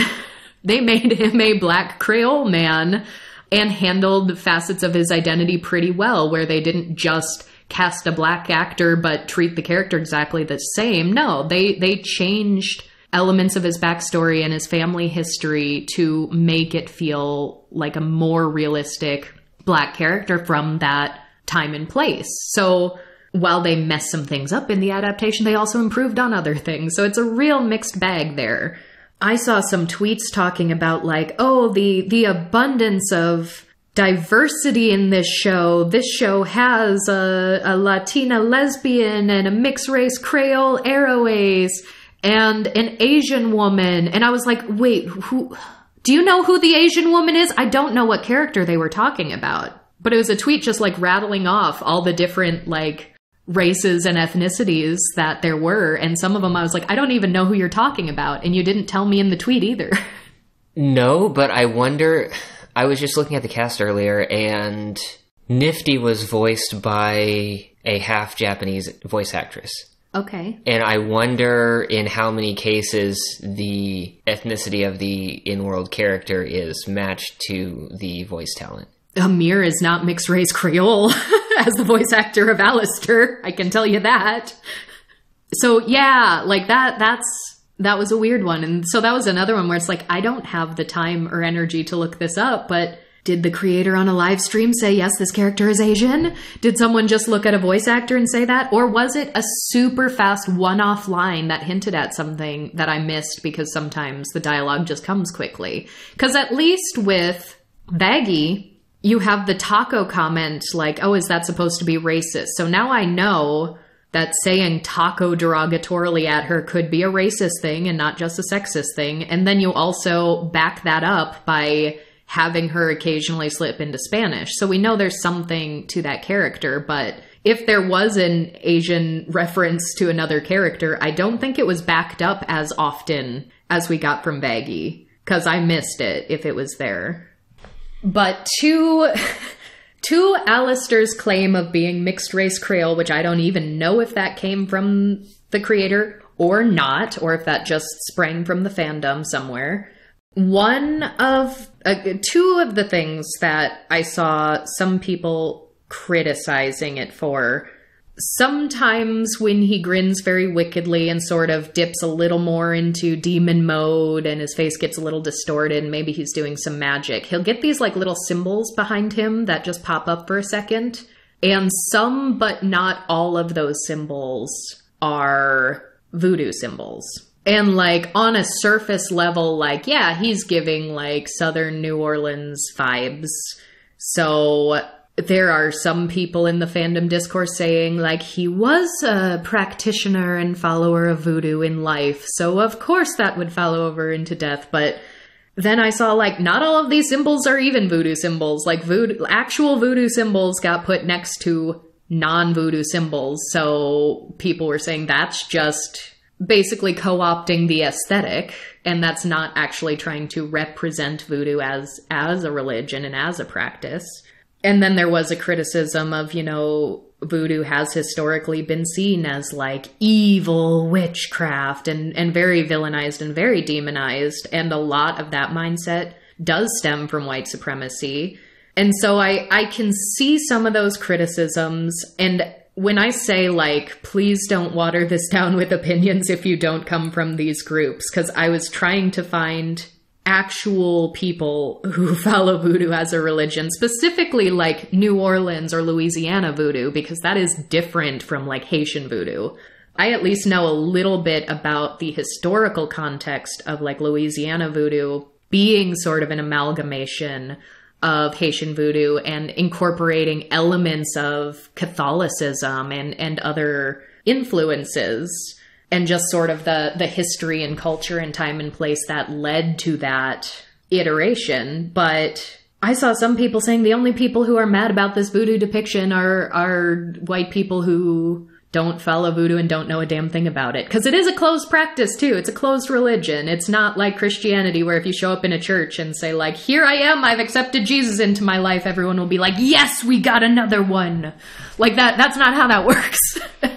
So from what I can tell, the few voices I was able to find, mixed opinions. Some people said, like, I didn't see anything problematic about it. Maybe it's a little trashy, but it's not wildly terrible. And then I saw some people saying, like, yeah, this was not a great depiction because we have this horrible demon and these symbols are showing up when he's doing evil acts. But you also said the word eldritch earlier, Royce, and some of his powers do seem much more an eldritch influence because, like, he'll open a portal in the ground and, like, tentacles will come up. And so that's also, like, a very different visual. So I can see where some of those criticisms are coming from. Some people were making the assertion that people are making it too big of a deal than it is. But the last one was another where I was like, this would be something I had a much stronger opinion of if I could verify if this came from the creator or if someone just said this and people ran with it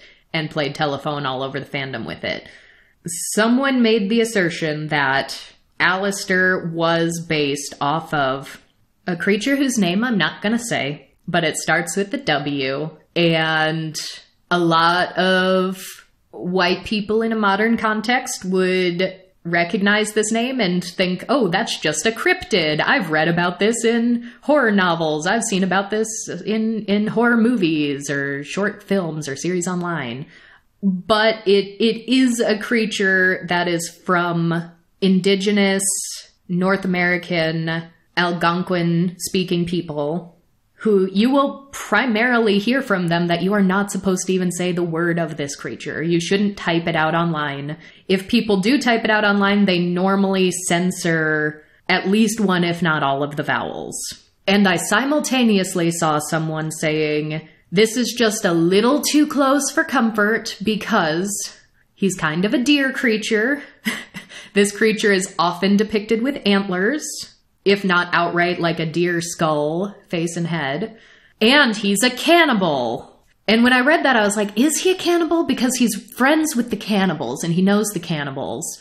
But Alastor actually eating in the TV show, what I remembered most was Vaggie like came into his room and he had like magically modified his room to have like an entire forest inside it in the back, and he just had this little round dining table set up with like a deer carcass on top of it, and he was just having a lovely little outdoor fine dining experience for himself with like a knife and fork eating from this like full-on deer carcass. And I was like, well, I saw him eating a deer and being friends with the cannibals, but do I remember him actually eating people? I feel like there were occasions when the mass of tentacles that would come up when he was in full combat mode, you'd hear like a slurping or a burping sound once the battle had fallen and there were just pieces of people all around. Well, that's not him, because he gets done with the battle and he's like, let's have some jambalaya, I'm hungry. I'd have to rewatch the scene. I got the feeling that they were a little connected. I think that scene is the only instance in the 9 episodes we see that are explicit. In the webcomic, he goes to a butcher specifically asking for venison and then ends up overtly devouring the butcher himself and saying, well, this doesn't taste as good as the venison I wanted. So we at least have that, so there is that depiction. And going back to the character's origins in Zootopia, it appears... Zootopia? Not Zootopia. In Zoophobia. Very different. Very different, yes. Alastor was, from what I read, a cannibal who consumed other deer. Which, as someone who was a human on Earth, who is now a deer demon, is that cannibalism to eat other deer? I don't know. But, so, the thing is, this... Or to eat other demons. Right. So that argument I was seeing was someone saying, this is just a little too close for comfort, that he has antlers, he's this deer demon, and he's a cannibal. Clearly he was inspired by this. And then, now you're telling me that, you know, he was inspired from earlier characters in different works, so maybe there was like a big series of things that eventually led up to this character being the way he is. I saw someone say, and I couldn't find the live stream, whether it was an art stream or Q&A or something, where someone asked if Alastor was supposed to be this character, and they said the creator said something along the lines of like, not specifically, but he does have some elements of that creature. And I don't know if that is enough to say like, oh, the creator was actually inspired by this creature to make Alastor the way he is, or if Alastor came to be and then someone else was like, hey, this kind of seems like this other thing, and maybe the creator's like, yeah, I can see some similarities. I didn't get enough context to know. I really did not. So those are things that may be worth researching more, but I think that is a really good segue into, especially if you don't know what creature I'm talking about. I'm going to give you a resource here, and then you can do further research on your own. I would like to, because we have so many problems. I have so many problems. You don't. You are widely beloved by the masses. I have problems logging off of episodes and signing off and ending. And I want to boost more Ace and Aro creators. And we started quite some time ago the marketplace for Aro and Ace small businesses. We have this database always available on our website. You can go to it, you can sort through it, you can even use some search tags if you're looking for a specific type of item. And we've got like well over 100 shops on this market, and we have an abundance of talent here. And ever since we started it, I would periodically just shout out some of these creators on our social media account. But I'm not going to be on social media as often, so I think we should start ending episodes with a marketplace vendor of the day. We can shout out a person we really love, someone we have shopped from or has artwork we've admired, and we can put all the links as usual in the show notes so other people can go check them out too. And it just so happens we have a marketplace vendor called Mushki Arts, who has original comics and art by a two-spirit mixed indigenous ace. This creator is also non-binary, trans, disabled, aromantic, and we have purchased a couple of small comics zines from this creator. I purchased one that is about aspec identity called We Are Not Broken. I thought that was a lovely one. But there is one called Some Call Me the creature that starts with a W that I'm not going to say aloud. And it's beautiful artwork, but it also tells sort of the story not only of the lore and beliefs of this creature, but it touches on a bit of the appropriation by non-Indigenous people for what this creature has sort of become and warped into. And I think it's quite lovely. And as an Indigenous and Two-Spirit AroAce here, these are the kind of voices we should be listening to when we're trying to learn about creatures like this or beliefs like this.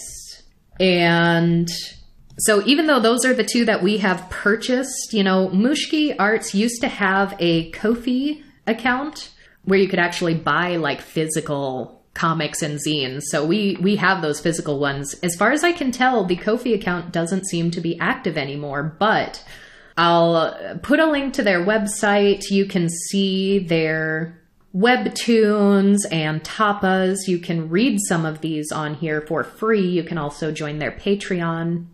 Just really lovely work that we have enjoyed.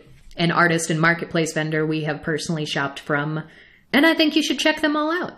So let me know what you think about the featured marketplace vendor of the day. I'm excited. I think this is a great way to showcase more Aro and Ace small business owners. And as always, it's going to take a long time to get through here. We're coming up on like 150 shops, so it's going to be a long time before we can get to everyone. So definitely don't waste. You can head over to the marketplace at any time you want to shop for anything for yourself, gifts for others. And if you yourself are an Aro or Ace or Ace small business owner, you can also find a form to fill out if you would like to be considered to be added to our marketplace. So that's all I've got. Take it away, Royce. Goodbye, everyone.